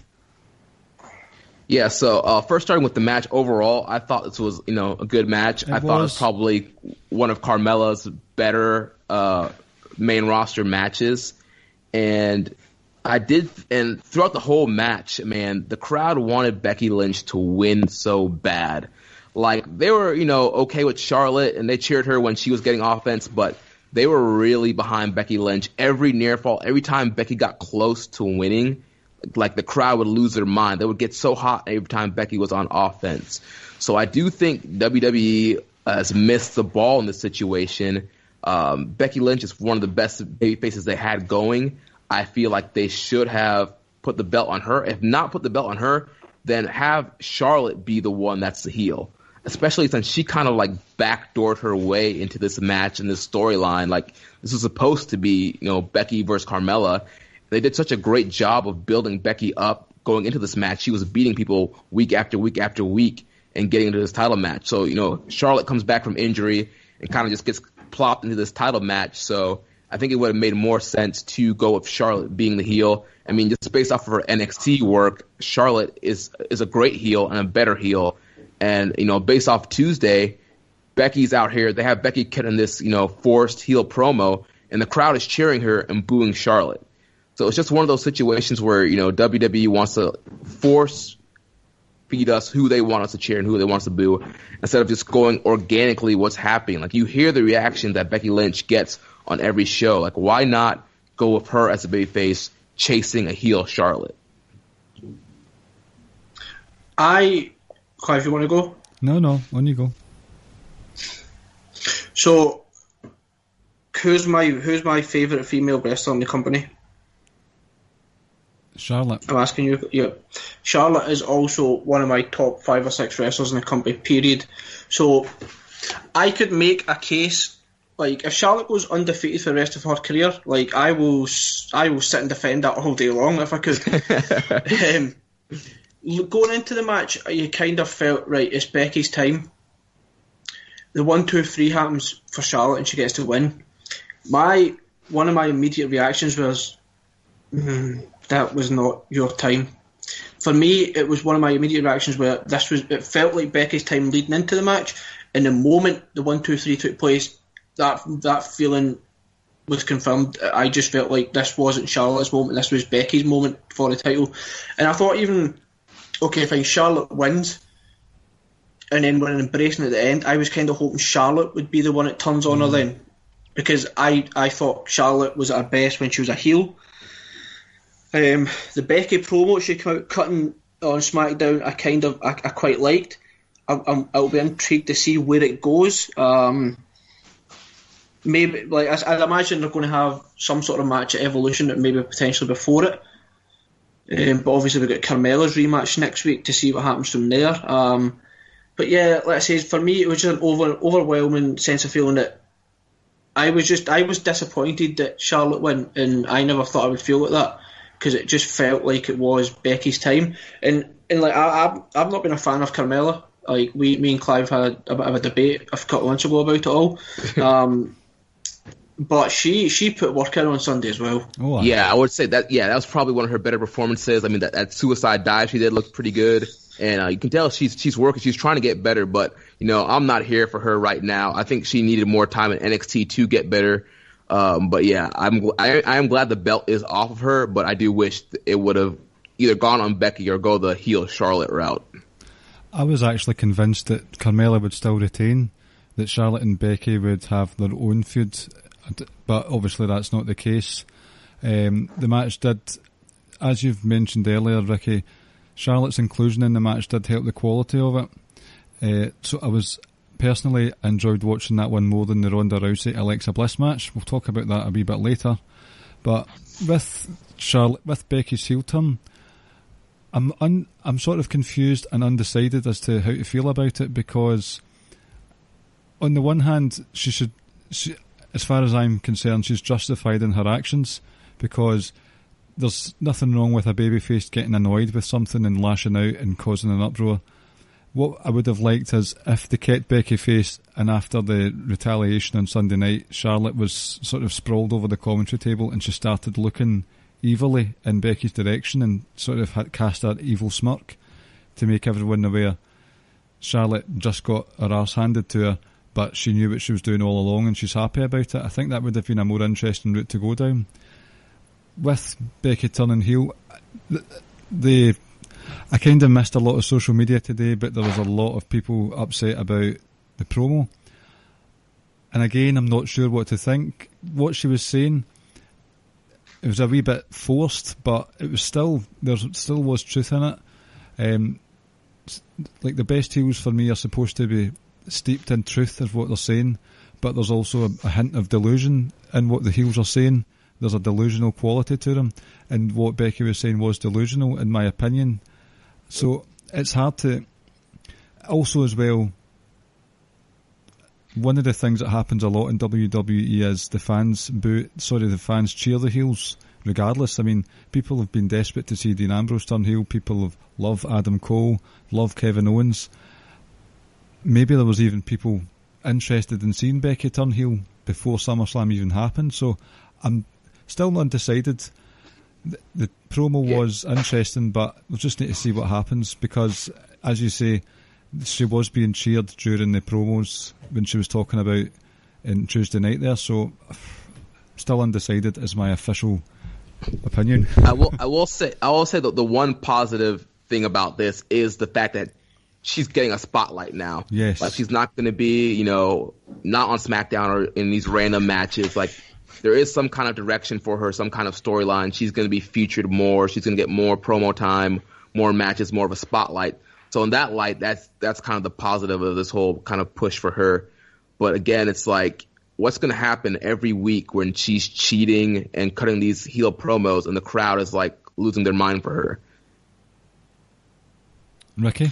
Yeah, no, I agree there. Like I says, maybe, like, I don't understand, right? I don't know why I would hate Charlotte in this situation. Like she, like you say, she came back from injury and she was given the opportunity, but even from kayfabe or non-kayfabe point of view, she didn't do anything wrong. She didn't do anything no one wouldn't do. So I don't know why I would want to hate Charlotte. Like, I know, like, storyline wise, they're trying to present her as the babyface, but like, she's not been treated that way by the fans. I think we just kind of need to wait and see where this goes. It's what I will say though is that we have seen Charlotte, a heel Charlotte and face Becky, and I know I was advocating for Charlotte to turn heel, but maybe this is just a nice little wrinkle in it, just to see how this dynamic goes. Like I say, is when Seth and Dean, for instance, whenever they start feuding again, because they are going at some point, at least the wrinkle there could be that Dean's the heel this time, so it's just different dynamics. So like I said, I think if we just sort of take it as a wait and see approach and see where they go from here, but I thought it was an opportunity I felt missed on Sunday, because it was a real feel good moment that if Becky won the title, and then you could, like I said, you could have Charlotte turn on her that night, and then you would have garnered even more sympathetic. People feel more sympathetic towards Becky. I just felt it was an opportunity missed. But like I said, I for promo from last night, I thought it was fine. Like I said, we'll just need to kind of wait and see where it goes now. Yeah, I mean, at the end of the day, Becky's like a great performer, so she's going to do a great job in this role, regardless of what the crowd's reaction is. So, again, it's great seeing her getting some kind of push, but I guess we'll have to wait and see what happens as we have, Evolutions coming up. Also, there's the Australia Super Showdown in October and Hell in a Cell. So there's like 3 big shows. They're kind of on the horizon, so it'll be interesting to see how the story unfolds going into those 3 shows. And like you say, she's now going to be featured on every single SmackDown, given some sort of spotlight. It's certainly for at least a short-term future, if not long-term, so at least we can be somewhat happy with that. Yeah, that positive outweighs the negative of where she is in the sort of heel-face spectrum at the moment, so I'm happy with that. But someone who doesn't mince their words in a promo, mid-match of all places, is Samoa Joe in the match with AJ Styles. This was a sleeper hit for match of the night for me.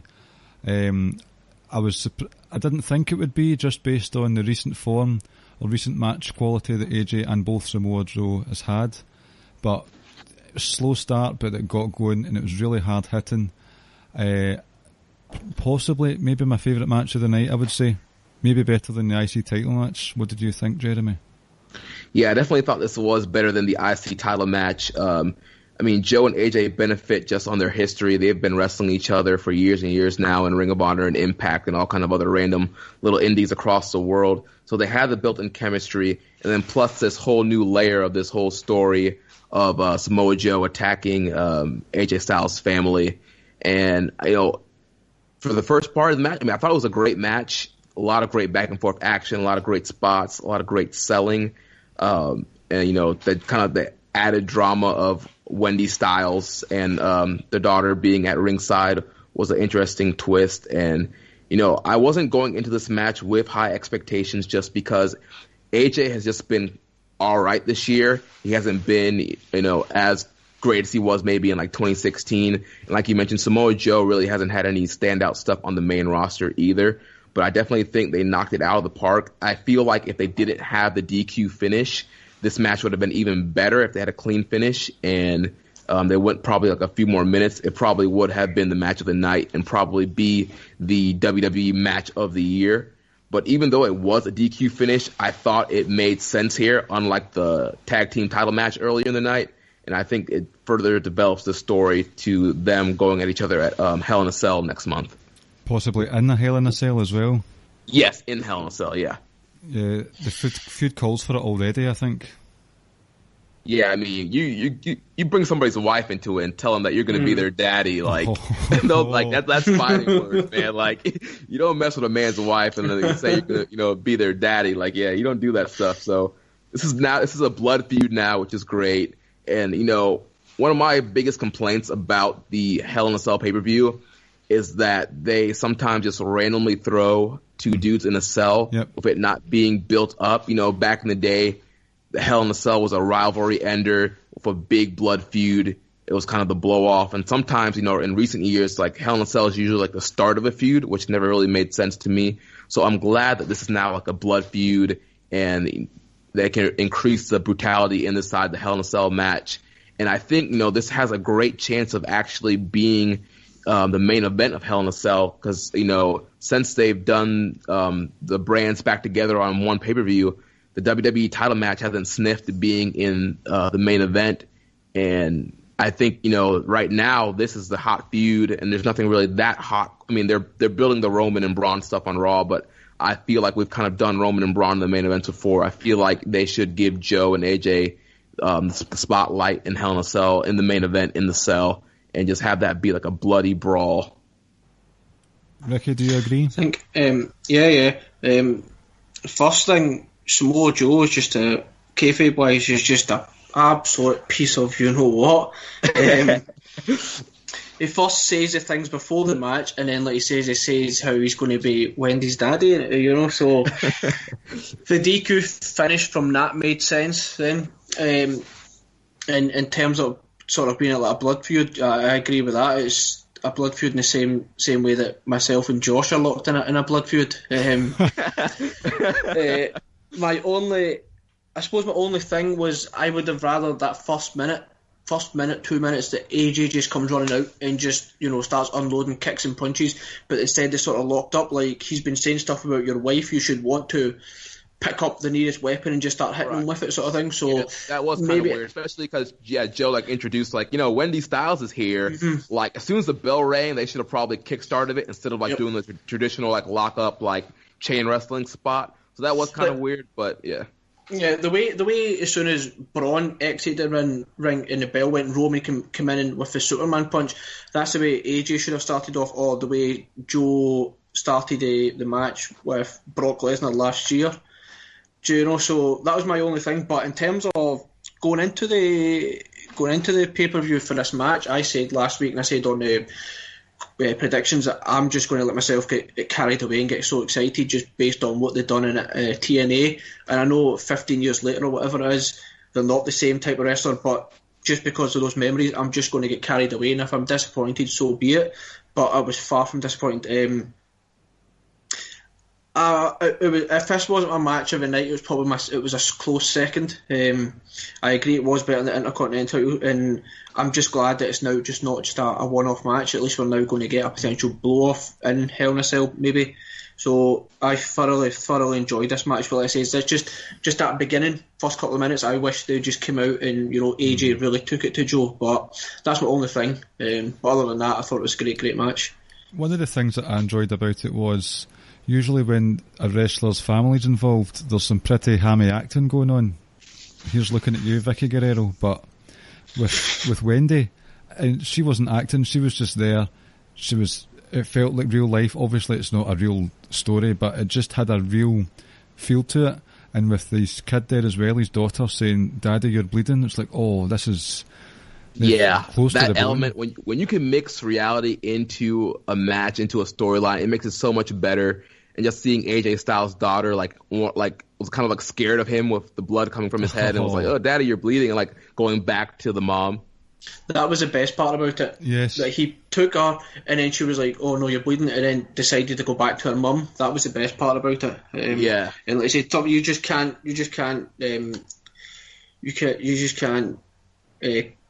book that. You just can't script that moment, so that was excellent to see as well.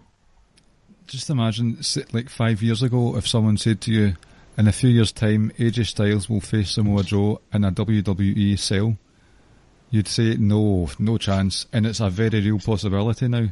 That's crazy. Yeah, dude, I never thought that I would see AJ Styles and Samoa Joe in WWE at the same time, let alone feuding against each other. Uh-huh. So, being a big fan of those guys for their whole careers, it's just awesome seeing them in a spotlight in a WWE championship match, and now they're the main event feud of SmackDown. So, yeah, I'm really happy for those guys. They're doing great work.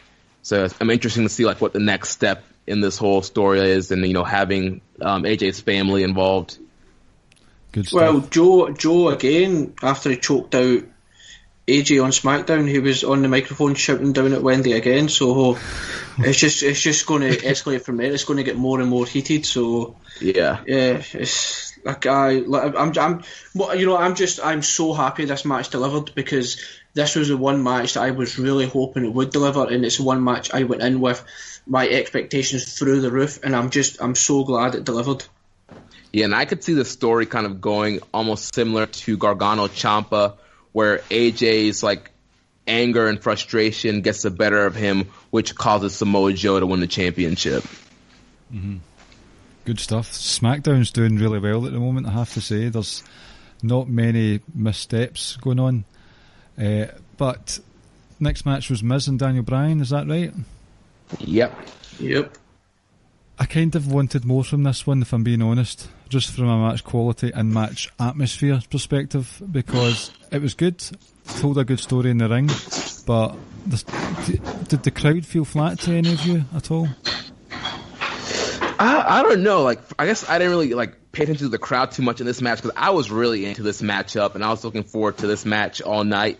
And just the moment that Daniel Bryan was finally able to punch Miz in the face, I don't know. We kind of had a debate in this in our group chat, because I feel James Boyd's a little bit on your side, Clive, where he thought the match could have been a little bit more. And me and Rich felt this was a really great match, and if they didn't have that screwy finish, this could have been a WWE match of the year. I felt yes, there wasn't flashy moves or flashy spots, but just this built-in story of finally we're finally getting Daniel Bryan's finally getting his hands on the Miz. And the whole story of Miz doing Daniel Bryan's moves in the match, and Daniel Bryan have to fight from underneath and coming back. I thought they told a great story in the match. My only real problem was the match was the finish. I feel they could have done something a little bit more creative or something different than the whole Maurice giving Miz the brass knuckles and that whole stuff. So. See, that's it. I totally get where you're coming from, but Miz has been doing stuff like that his whole career. Right. So from that side of things, I can understand how the match finished and why it finished like that. And obviously they might, after this mixed tag that's coming up at Evolution, they could, or is it Hell in a Cell, sorry? Hell in a Cell. Yeah. Hopefully they lock horns again in singles competition, so I'm fine with how it finished. Well, they will, because they're announced for that show in Australia. Yeah, the Miz versus right. Okay. Miz versus Daniel Bryan, and the winner gets a title shot. Yeah, I completely missed and the Miz has to win it and has to win the title. He has to. Daniel Bryan wins the Royal Rumble, and then Miz finally gets his comeuppance at WrestleMania. My only problem with that is that you're going to have Daniel Bryan lose to Miz back to back. Well, I think it could. I think because the Miz is universally sort of loved by more, not universally, but a lot of people will like the Miz, and I think it's fine. I've always been a big believer in the sense that Daniel Bryan can lose as many matches in a row. His popularity and etc. will never suffer from it, and I just think you get to see Miz gloating for a few months how he's put Daniel Bryan in his place and he's greater than Daniel Bryan, etc.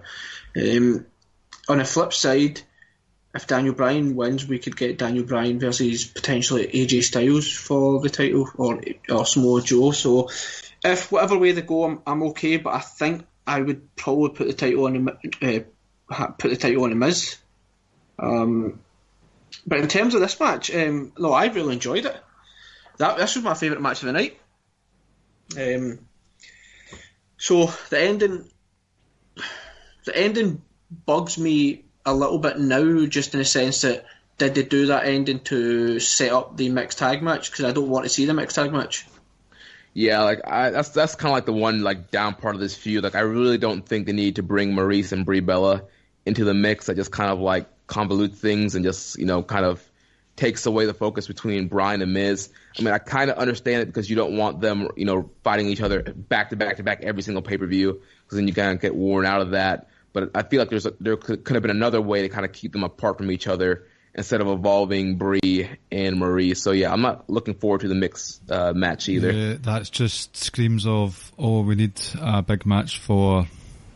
Oh, I'm getting it wrong again. Well, it's still before Hell in a Evolution, isn't it?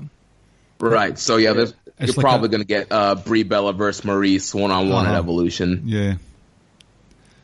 We'll maybe talk about Evolution another day, because it's starting to look like an exhibition series. But anyway, we'll move on, because... But before we move on, the Miz's chest, that. Now, it wasn't Daniel Bryan's, his dad is Daniel Bryan's at Greatest Royal Rumble, but it looked really sore. Yeah, dude, Daniel Bryan went in on this man. Like, I felt like I was watching like American Dragon Daniel Bryan with the kicks and the chops. Like, he always jokes that, Miz wrestles like the soft style. Well, he made sure Miz like understood like the style he's normally wrestling, and yeah, he tore Miz's chest up. Well, Miz made sure that Daniel Bryan knew he wasn't just a soft wrestler, because see, it was a sort of turnbuckle assisted lariat off the ropes when he upended Daniel Bryan upside down. That was a really cool spot. Oh yes, dude, I was kind of scared of that spot. It looked like Bryan landed like right on his head. I'm like, oh, why are you taking this risky bumps, man? I don't think they care about his head from what we've seen so far.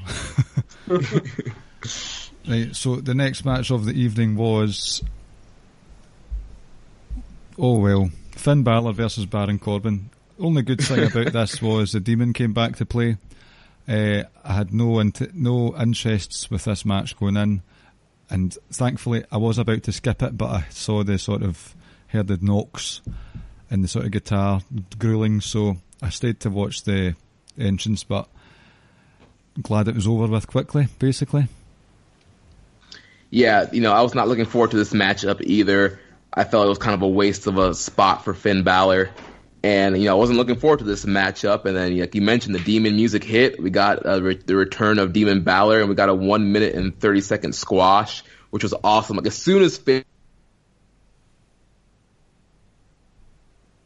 came out to Demon, exactly what happened. He just destroyed Corbin like Strowman destroyed Kevin Owens earlier on. So I thought that was great for Finn. Finn's kind of been kind of in limbo for the last few months. He really hasn't been like pushed really hard, or he hasn't really been de-pushed either. So it was kind of great for him to get a big win and to debut the Demon once again. So I'm hoping going forward that they get behind Balor more and give him a bigger push.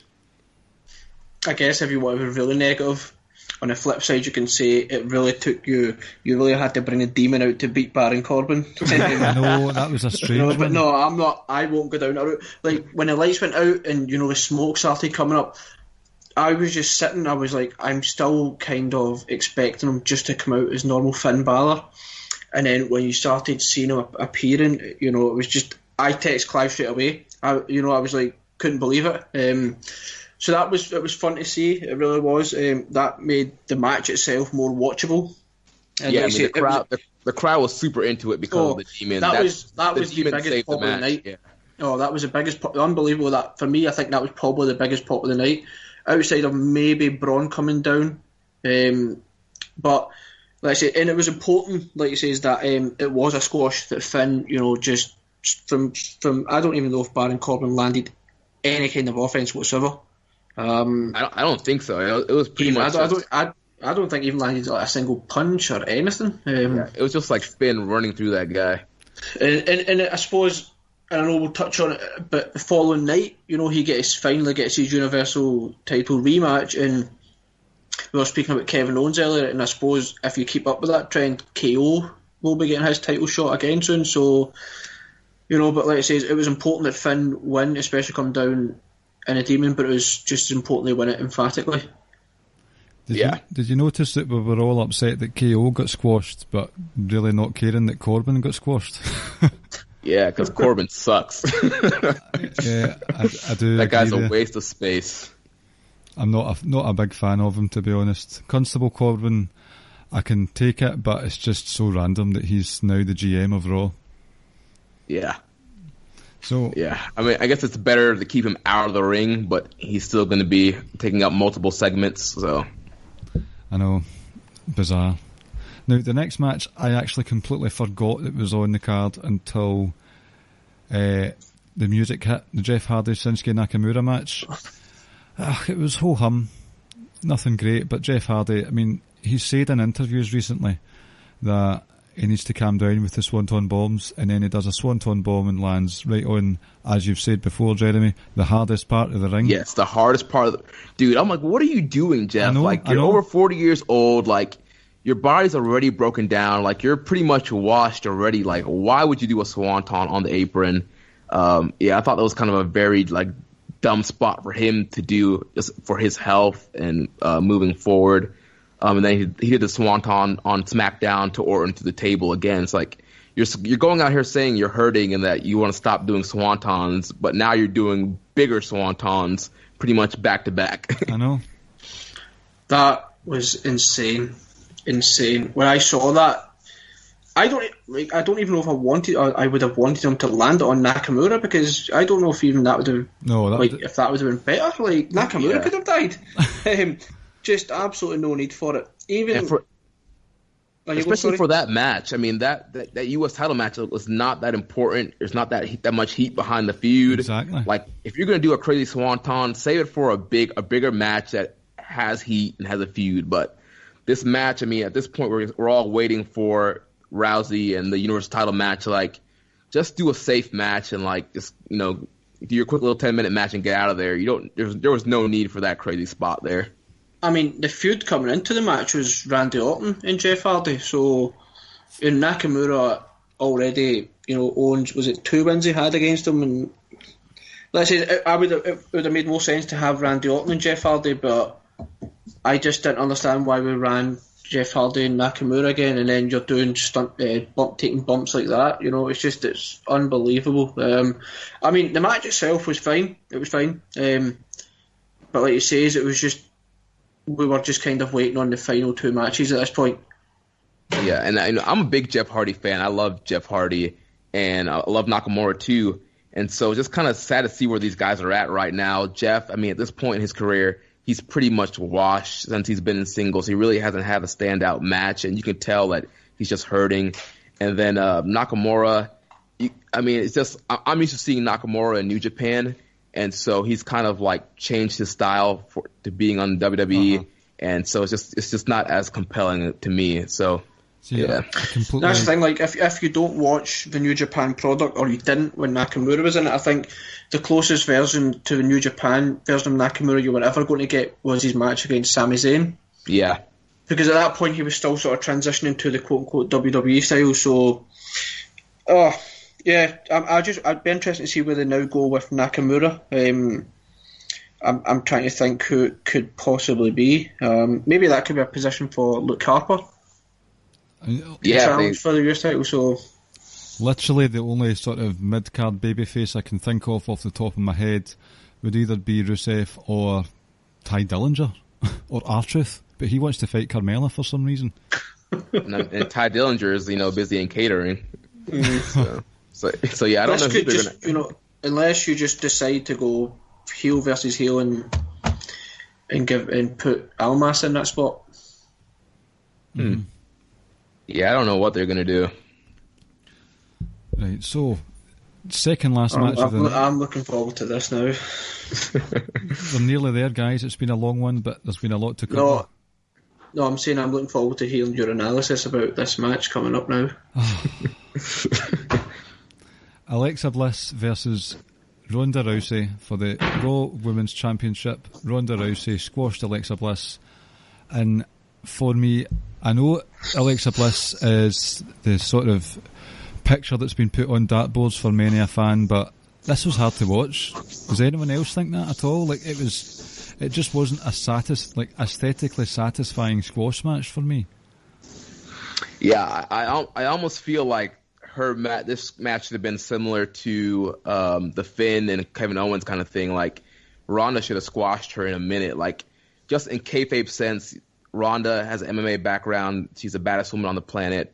Alexa Bliss, like, kind of backdoors her ways into all these victories and is just not that great of a wrestler. They probably should have just had start the bell, like Rousey rush her at the bell, big strikes, put her in the armbar, and like get her out of there. But this match went, almost 5 minutes, and it was just pretty much just 5 minutes of Ronda throwing Alexa Bliss around. And so at that point, it was just like, why don't you just end her like as soon as you can? Just hurry up. So I didn't mind the whole fact that Alexa was running away, and Ronda was talking quite a lot to her, and then when she put on the armbar and stuff, I didn't really mind that so much, and it just looked like Ronda was enjoying just putting a beating on her. When she, at one point, it looked like it was like a grown woman throwing around a child at one point. And yeah. I absolutely loved that. I love Ronda Rousey. I absolutely love her. I know Clive feels completely different about it, but for me, the way she's took to pro wrestling is unbelievable. I'm not going to say that, she's moving as quickly as Cut and she was on the same trajectory or anything, but she's kind of like she's going at a very, very fast pace, and I think she's picking up with things, and I think her like really putting a beating on Alexa Bliss to me makes sense, because if you look at it, whether you want to look at it kayfabe wise or non kayfabe wise, Ronda had every conceivable advantage going into the match, and like I say, I think if anyone has any issues with how Ronda's going to be booked, I know maybe I'm hoping it don't take the sort of Brock Lesnar route with her, in the sense that she just squashes everyone and anyone. But I'm looking forward to a potential match against Sasha or Bayley or Nia Jax again, or Natalya, and then ultimately Charlotte Flair and Shayna Baszler. So for me, the match made sense. I'm glad Alexa Bliss got no offense in whatsoever, and they booked Ronda to look absolutely dominant. And like I say, I'm a massive fan of it. I just don't. The whole Ronda versus Nikki Bella thing seems like it is going to happen at Evolution, especially now that it came down after the match and it came down on Raw, and not too enamoured with that. I could do without seeing that match. Yeah, I mean, these Evolution matches have been very questionable, and so I am hoping that they do go a different direction and we don't get Ronda and Nikki Bella. I just don't think that matchup would be very good, especially they're still pushing like Nikki Bella as a face right now. So hopefully that they just brought Nikki Bella back on screen just to get her like reintroduced, and maybe they'll do another match of her, and we get like a better Raw Women's Title match with Rousey. Mm-hmm. I'm really sort of back and forth with Rousey, but as of Sunday night, I just wasn't a fan. I feel like, I might be wrong, I feel like the super dominant champion problem that we've had with Brock for the last year and a half or so might have just been transferred over to Ronda Rousey. Even though she can be on Raw most weeks, she still feels like a part-timer to me, because she's had so few matches. And because she's not been used in matches, I thought the trash talking that she did during the match, it felt very forced to me. And I might be harsh just because I've had a bit of an issue with Ronda Rousey since the get-go, but I've heard a lot better trash talking in my days, to be fair. Here's the thing, like, that's the way she was in her MMA career. Right, like, okay. She, especially in weigh-ins, she would come up and she would sort of get in people's faces, and she would come across and really try to intimidate people. So it might have seemed forced, but she was just... do you know what I speak personal about? What I say specifically at weigh-ins and the build-ups to matches, she didn't really come across as a very likeable person. Mm-hmm. She just came across like, I'm going to beat the hell out of you, and she made the other person know it, and she would sort of impose her will on the opponent even before the match. So that's the kind of feeling I got from her in talking about like a Brock Lesnar type thing. Like, I think if you just break it down, like, Sasha and Bayley are that damn great that they're not going to get squashed. Natalya's angle could be in the sense that I've trained you from day one, I know you inside out, I know what you're going to do, so I can counter that. And Nia Jax, when she faced Nia Jax, Nia Jax got a lot of offense in that match. So I'm not too worried about how they're going to book her. I think I'm looking forward to some of these feuds that she could potentially get into. Well, just give us more then. Like, give us more matches instead of like half-a-minute beatdowns every couple of weeks or so. Do you know what I mean? Yeah, and one thing that I am kind of concerned about was the angle that happened on Monday with putting Stephanie in the armbar. Like, is she going to get suspended again because of that? Or maybe Evolution, maybe they're going for Stephanie versus Ronda. And so it's like, once again, we're not involving Ronda with some of the better women that we want to see her have matches with. So that's the only one thing I am kind of concerned about. Like, I would like to see like another Nia Jax match. We didn't get a clean finish there. And then just seeing her against like Bayley and Sasha, Ember Moon, Ruby Riott. Like, so many. There's so many of them there to choose from. And you could go, like I said, I think we touched on it slightly earlier. Instead of going Stephanie and Ronda Evolution, you could always have Shayna Baszler coming in as Stephanie's muscle, and if you want, you could go that route. But like we say, we sort of touched on why we wouldn't do that. But I thought at the first when Evolution was announced that they might go Stephanie Ronda, or they were certainly going to go that at some point. I haven't really thought of it since until Jeremy said it, and I says I mean, I would rather see Nikki Bella than Ronda than see Stephanie and Ronda. In fact, no, I wouldn't. I don't like Nikki Bella at all. So, the main event, gentlemen, was Roman Reigns versus Brock Lesnar. We had a sort of tease run-in from Braun Strowman saying, I'm going to wait till whoever wins this match and I'm going to cash in my briefcase and walk away the champion. It was all over and done with within about 10 minutes from like sort of music to the credits. I enjoyed it. I know some people don't, and there's people who are like not so much got it in for Roman Reigns, but they can't see past things about Roman Reigns. I think personally it was the best thing they could have done with Roman Reigns, because see, from a sort of non-cynical opinion, is this the fuck finish that they made, that they had, it made it believable that this superhuman Brock could lose the title because there was lots of distractions going on. And the sort of screwy finish also reminded everyone that Roman isn't superhuman, so any future competition for Roman is on like a level playing field. The cynical opinion, Vince inserted a popular babyface and a bringer of chaos into the main event in an attempt to try and not have the crowd sit all over the match. It's a concern that he's allowed to have, because the crowd sat over the last pay-per-view main event with the Iron Man match between Seth and Dolph. So it's damage control, yeah, it is, and a lot of damage has been done in Raw's main event scene in particular.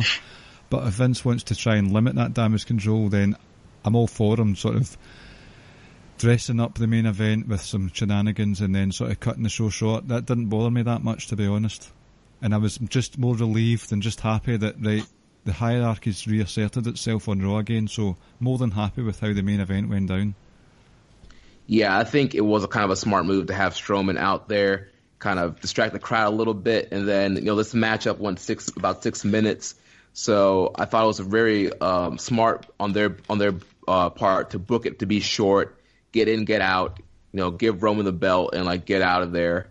And like we mentioned earlier, I'm just happy that they're finally going in, like finally doing it. Like, I just kind of want them to get this Roman like title push out of the way. Like, I feel like we've been stuck in a loop for like the last 3 or 4 years of this whole Roman and Brock thing. Like, Roman's supposed to be the guy and supposed to beat Brock, and like every time we get to this point, they like pull the rug from underneath his feet and go with Brock.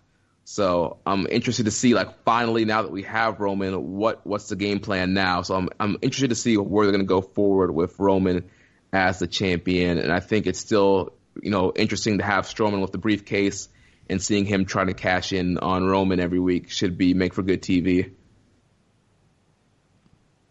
Brock Lesnar lost. Fuck Brock. Just happy that's it. Like, I hope that's it over and done with completely. I'd imagine it would be now. Whether it's Roman or someone else, it now got to the point. It was it doesn't matter who it is, as long as it's someone that's full-time and we get to see the title every week. And already, day one of Roman's reign, we get to see Roman versus Finn. And I'm not saying, oh, look how great Roman is, nothing like that. Like, immediately, what happens when you get a full-time champion, and we get to see that as a main event. Like I said, the match itself was the exact same as most Brock's matches, just organised chaos. It worked fine. Braun being out there, it served a purpose. Like I says, I was texting Clive. Like, I stopped watching it midway through, and I was texting him, and I was just saying, like, I'm so nervous. I was shaking, like, because I was so worried that I just felt that Brock was going to win. And I thought he was too, and there was a lot of rumors that that he was going to win. And there was a rumor going around that they were going to negotiate his next contract 4 p.m. that day before the show. Oh, my God. So hearing that news, I was like, oh, crap. It's going to be WrestleMania 31 all over again. He's going to re-sign before the show, and he's going to win. Luckily, I avoided all social media from pretty much Saturday afternoon until Monday night. And I don't know if that was before it, but I never saw that, so I'm kind of glad, because I would have been worried, even more worried. Like I said at the start of the show, the title's now off Brock. It's on a full-time guy. Successful pay-per-view purely because of that. Everything else is just sort of like icing on the cake. The match itself, it was a fun little match. Like I say, it is what most Brock matches have become. But I think it's just a sweet relief now. It's on a full-time guy. I think, like he says, Roman, people love him, people hate him. To be honest, it shouldn't really matter now how it feels, because at least we get to see the title every single week. And I don't want to say after one day, but all of a sudden the Universal title scene, it seems there's more energy about it, there's more excitement about it. Mm-hmm.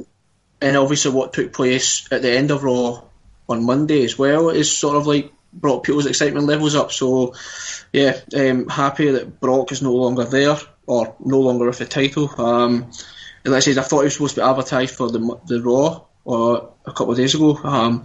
Thankfully he wasn't there. Thankfully we don't see him again, and hopefully the next time we see him will be DC pounding on him in the Octagon.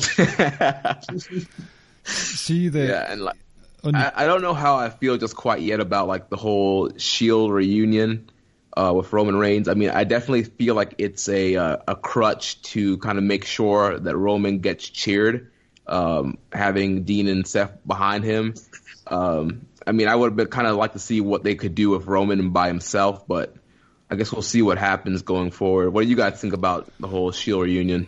I think there is a possibility that they're using this to help Roman stay over with the crowd, but it does make sense from a sort of kayfabe point of view that the only reason the Shield sort of disbanded last time was because Dean was injured.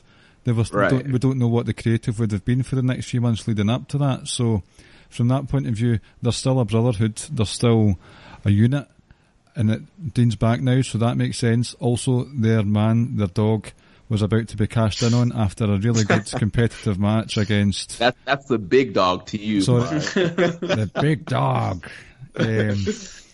So it makes sense that they would try and save him from being cashed in on, because they knew that he was vulnerable. And can I just say that before the Shield even came down, that main event was fire. The crowd were so hot for it. The atmosphere was electric. And these are the kind of things that we're not getting. Even if it is a rip-off of John Cena's Open Challenge, if we're going to get even one or two more Universal title matches on Raw over the next few months, that's going to be some good stuff. Good telly right there. Yeah, I think a lot of people, their opinions on just Roman Reigns' character and how he's booked overshadows his in-ring ability. Roman is a very good wrestler. He's very good in-ring and does deliver in big matchups. And so, having a champion that's going to be able to give us good matches when he's booked against good wrestlers is a good thing. So, I mean, there's plenty of guys on Raw, more on the babyface side. They need to have some more heels that are better wrestlers for him to go against. But there are still some good guys that he can go against. And there's the whole him and Lashley thing that they can run back, since Lashley they're kind of even right now, one-on-one. So I expect him to defend against Lashley at some point in the future too. And it could go Kevin Owens. They could go Drew. If for a one-off match on Raw, you could always go someone like Dolph Ziggler. Right. So, and like I said, we've got the Braun thing that's happening as well. So yeah, there's plenty of fresh matchups there that we can finally get to see. In terms of the Shield, completely unexpected. It never came into my mind whatsoever that was going to happen. I think I've now watched it about 20 or 30 times. Where I was sitting down earlier on, and I must have watched it about 5 or 6 times. So yeah, it was unexpected. But you know, the great thing about that, I don't know if anyone picked up on it. Right, so last week when Ambrose returns, the first thing he does, he runs towards Dolph Ziggler and kicks him in the dick. Immediately after they took Braun down in the ring, you had sort of Seth and Roman sort of like posing and pouting. Ambrose immediately just gets out straight out the ring and starts dismantling the table to put Braun through it. And I was like, you know, that just feeds more into this whole lunatic fringe character he's got going on. And it was, like I say, that moment when I saw him doing that stuff, I was like, I'm so happy to have him back. Yeah, like I say, this time around, more than anything, it doesn't feel, the Shield reunion doesn't feel forced. Last time, like when Ambrose and Rollins got back together, you're almost waiting for it when they're going to put Roman back together, and you could see it coming. But this time, it almost feels organic, because, like I say, you could look at it two ways. You could always just say that Roman prepared the guys and it was already planned. If something happens, you know, you'll come down and have my back. Or it's a case of Ambrose and Rollins have decided to do this off their own back because they want to make sure they've got their brothers back. So, but like I say, for me, it was a lot of shock, and I'm intrigued to see where they go with it. My only concern would be that I hope it's not too much Shield centric, in a sense that we now forget that Roman's the Universal Champion and we don't really get to see as many title matches or feuds.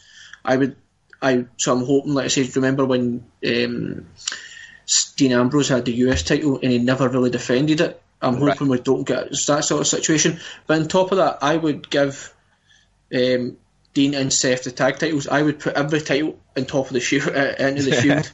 So very happy to see them back together. Yeah, I'm interested to see what the alignment is going to be going forward, because Roman's currently a face right now, Strowman's currently a face. So I'm wondering if they're just going to keep this a face versus face, or are they going to try and turn Strowman, or are they going to make the Shield heels again? So I'm curious to see what's going to unfold with these guys. Yeah, it should be interesting. Yep. Some good TV ahead, I think. Looking forward to all of it. Good stuff. So we've reached the conclusion of the review of SummerSlam weekend. Quite a long episode. I hope you're still with us, but I've enjoyed the chat. But the moment that I believe Jeremy's probably been waiting for since we agreed to have this, it is indeed quiz time. It's fucking quiz time with Ricky and Clive and friends. A fucking WWE quiz. Before we do anything else, Jeremy, we would, if he's still in the vicinity, we would like to invite Young Boy to take part in the quiz if he wishes. Right, let me grab him and see what he's doing. Right, so while they're away, we need to talk tactics. So give me all the answers. Right, so the first question is who better than Canyon, right? So that's the first question. What's the second question? All right. The champ is here! Oh my god. The champ is here! Sounds like he's falling down the stairs. All right, got the Young Boy. They said it would never happen, but here we are. This is before we get started on the quiz. Just want to say, New Japan sucks.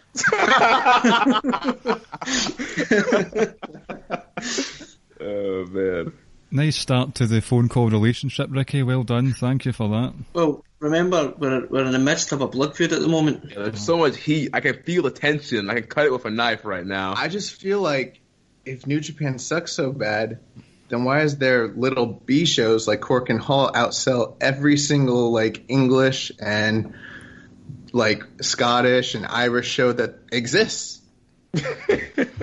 See what you've started. Let's move on swiftly. Very swiftly. Right, take the lead. Right, What is he happening? I was watching The Office. And then...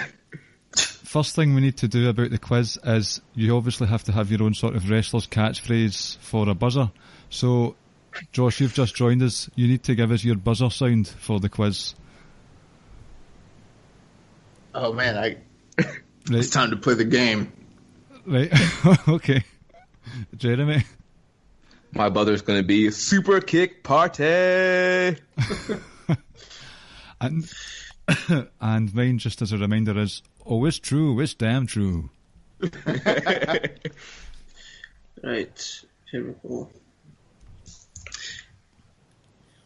Right, name the wrestlers who have won a title in New Japan as well as the NXT Championship. Super Kick Party. Shinsuke Nakamura and Adrian Neville. There's one more. Ricochet. No. The He's won the NXT. Oh, the main NXT title? I thought you meant any NXT title.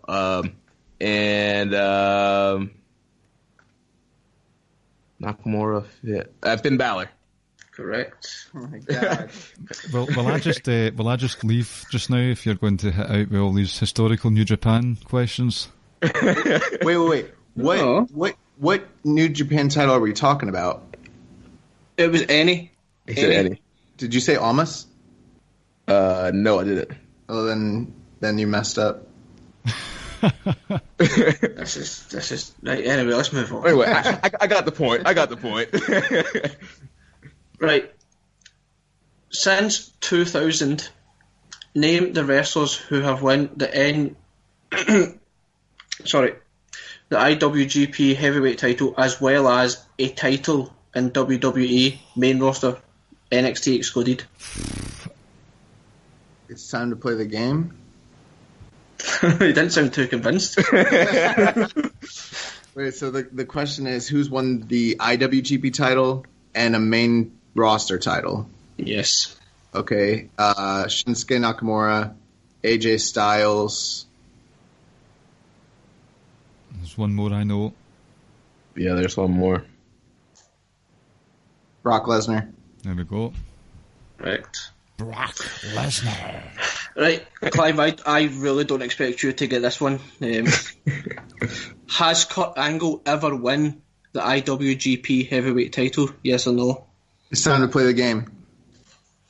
Mm-hmm. Yes. So I thought, didn't Brock hold it in 05 or 06? And then wasn't there some sort of split that Kurt then win? Yeah, it depends on what you're what you count. So I mean, Kurt Angle won the held up version of the IWGP title from Brock Lesnar in the Inoki Genome Federation. It's not officially recognized by New Japan, but they did unify it into their own version of the title at Wrestle Kingdom. So we'll give Young Boy the point now. Right, so this, like I said, this was just a mishmash of questions because I left it quite late. So this is Clive's favourite quiz theme. So it's now going to be a Who Am I? Okay. So first one is, you can buzz in anytime you want. I made my debut in ECW in 1997 and I then returned in 1999. So my next one is, I made my WWE, or WWF at the time, debut later in 1997 at the Great Stampede, or the Grand Stampede, sorry. It's time to play the game. Go ahead.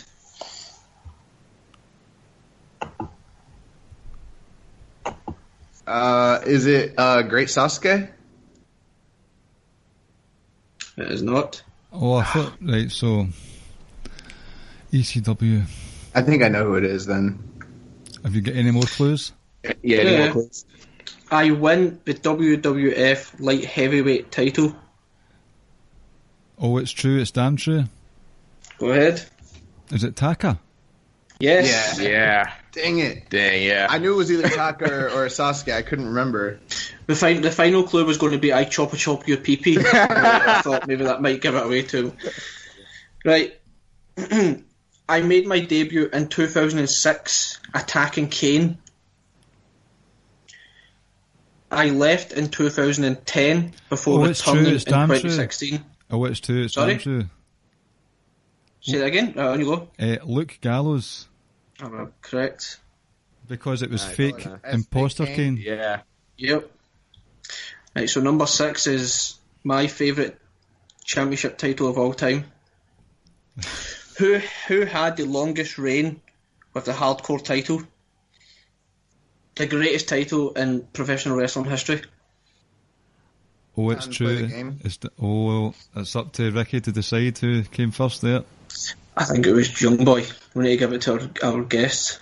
Is it Steve Blackman?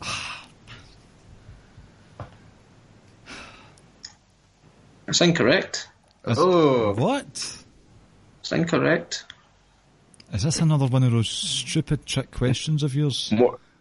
There's been like 100 champions. More clues. You got any more clues? Oh, right, okay. Let me see. So it lasted for 97 days. I'm trying to give you a clue without giving this man's name away. 1 minute. Right, so he is unfortunately no longer with us. Oh, Super Kick Party. Yes. Crash Holly. No, it's Crash Dead. Yeah. Know that? Yeah. Oh. Why did I not know that? Sorry to break it to you. No, well, no, he's not. But your next clue is the Undertaker tried to murder this man on TV. Right, so it's not Muhammad Hassan, because he wasn't the hardcore champ, but he did try to murder him.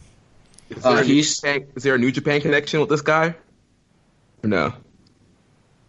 I need to double check. He's a dead hardcore champion. Yep. And While Ricky's searching, I saw the genuine look of despair on his face when he realized that Crash Holly was no longer with us. I don't think so, no. There isn't a New Japan. Are you sure it's not Steve Blackman? Because Yes. Steve Blackman won it and then he had a feud with Shane O'Mac. Well, Blackman's alive, though. Am I allowed to guess again? Go for it.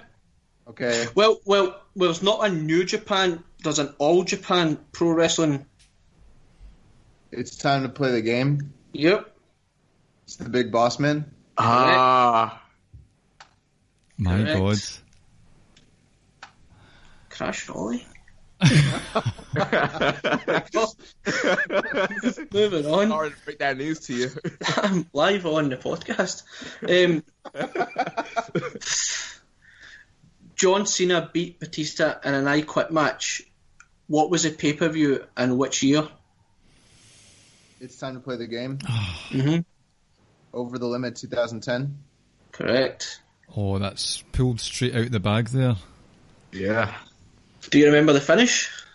Yeah, he ate him off of a car into hell or something. Into the stage. No, he was going to, and then he quit to try to avoid it, and then he still did it anyways. Still did it anyway. He's seen as a heel. He's a heel. People still cheered John Cena. Right. Who won their first title quicker? So it could be any title. Kurt Angle or Ronda Rousey? Super Kick Party. Mm-hmm. Ronda Rousey. Oh, it's so true. Well, you can't now guess if I'm going to say yes or no to that. So by default, I need to give the point to the other two. Because you didn't... Kurt won it at 105 and Ronda was 133. Really? Kurt won he did not beat, was it Jericho he beat for the Intercontinental title? You didn't specify what title. I didn't even realize. I said a title. I know that, I know. Right, okay, here we go. Wow, that was fast. Yeah. 3 months. In order from first title reign to now, tell me the exact reigns of the NXT title. So starting from the very first title holder all the way to now. So obviously we know Joe and Naka held it twice. I want you to account them in as well. So I need to know the order of the title holders from start to finish. Oh, it's true. It's damn true. Go on. I've got to at least try it to get some points on the board. Right, so Seth Rollins, Big E, Bo Dallas, Neville, Sami Zayn, Kevin Owens, Finn Balor, Samoa Joe, Nakamura. Oh, Samoa Joe, Nakamura, Bobby Roode, Drew McIntyre. Oh, what's his face? Almas. Then, Alistair Black. Then Ciampa. Thank God. Oh. Well done. Well done.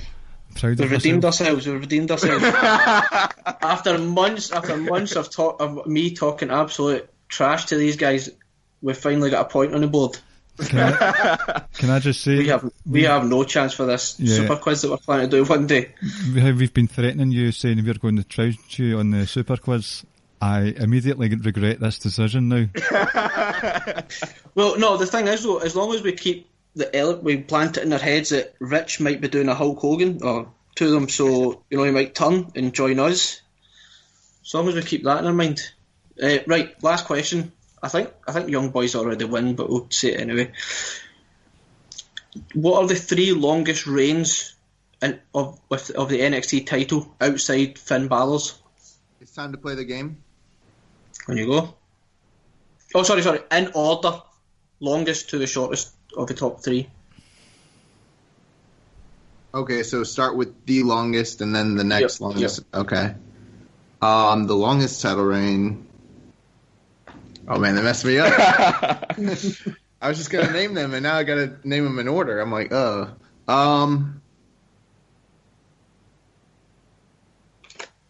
Finn Balor. You said outside of Finn Balor. Outside. Right? Oh, outside. So 2, 3, and 4. Neville.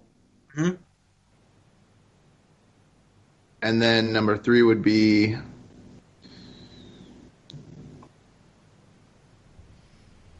This is tough. I don't think I can answer this. Super Kick Party. There you go, Mr. Donovan. So we got Neville. Is Bo Dallas number 2? Yes. Oh, that's right. He had it for a long time. Yeah, he did. Bo leave. And then the last one, I believe Bobby Roode. Correct. Yep. Oh, wow. Glorious. So, Keepin It Strong Style win. Devastated. Well, at least you got one of the sort of New Japan-ish questions right, so we'll be happy with that. Takumi Shinoko, one of your favourite wrestlers. Oh no, you got two. You got the Luke Gallows one as well, actually. I was proud, and the NXT champs. That's not too shabby, actually. I can accept that. Yeah, you got Takumi Shinoko is not one of my favourite wrestlers. You're a liar. He had a good finisher. He's got some good stuff. His WWE stuff, if you've only seen that, it's really not enough to go off of. Yeah. With Taka, he's underrated in America, I think. Mm-hmm. Yeah, it's the. He'll be forever remembered for the single. Yeah, he wasn't chopping peepees in Japan. He was driving folks' heads into the mat. That's what he was doing. Yeah. Right, so guys, it's 1:22 a.m. over here, so I think we should call it a night because we've got some work in the morning, like in a matter of hours. So thank you very much for coming on, Jeremy, to cover SummerSlam and NXT Takeover. Josh, thank you for coming in and destroying us on the quiz. Much appreciated. We'll do it again sometime soon. Yes. Yeah, it was a pleasure being on, guys. Definitely do it again. Ricky, have you got anything you want to say before we do the plugs? No, you can just do the plugs. Right, okay. Ricky's Well, give a shout out to Crash Holly. Yeah, rest in peace. That absolutely shook me. I didn't realise. So, Jeremy, why don't you put yourself over with regards to the great work that you're doing on Keeping It Strong Style? So yeah, every Tuesday here on the Social Suplex Podcast Network, you will find Keeping It Strong Style with myself and the young boy Josh Smith, covering New Japan every week. This past week we had our buddy Jamie Spector on the show. He was in Japan live for the last 2 nights of the G1 Climax 28. And plus, we cover all the latest news and stuff like that. So check out Keeping It Strong Style. A lot of great stuff in the upcoming weeks. So yeah. Good stuff. As well as Keeping It Strong Style and ourselves, you have Grown Men Watch This Shit, which covers all the indie wrestling around the world. One Nation Radio with Rich and James, and Outsider's Edge with Rance, Carl and Kyle, who's slowly but surely becoming the third member of their group. So that's all the podcasts we've got. Make sure to rate and review them on whatever podcast app you're using. 5 stars or 7 if your app lets you do that. On the socialsuplex.com website, you can get access to those podcasts and the columns that we all do via subscription. If you press the subscribe button, you'll get all these columns and podcasts sent directly to your email. And last but not least, make sure to check out the Wrestling Squared Circle Facebook group, where you'll meet us, the personalities of the network, and lots of other characters along the way. So I think that's us. I never do a perfect plug, but that was one of the better ones. I had you as an inspiration, Jeremy. That's what it was. I felt pressured. That was good. And the biggest perk of joining our Facebook group is you'll get to see, Ricky's handsome face and see the best looking man in the network. Just as well, Josh is I wonder if I was going to say, I wonder if Josh heard that.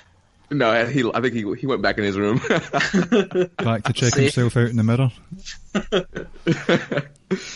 Well, that brings us to a close, guys. Thanks you for listening to the first episode of Keeping It Scottish Style. Hopefully we'll get more in the future. Thanks for listening, and hit it, Jeremy. Do the bit. Goodbye and good night. Bang! Thank you for listening to the Ricky and Clive Wrestling Podcast. We'll see you next time.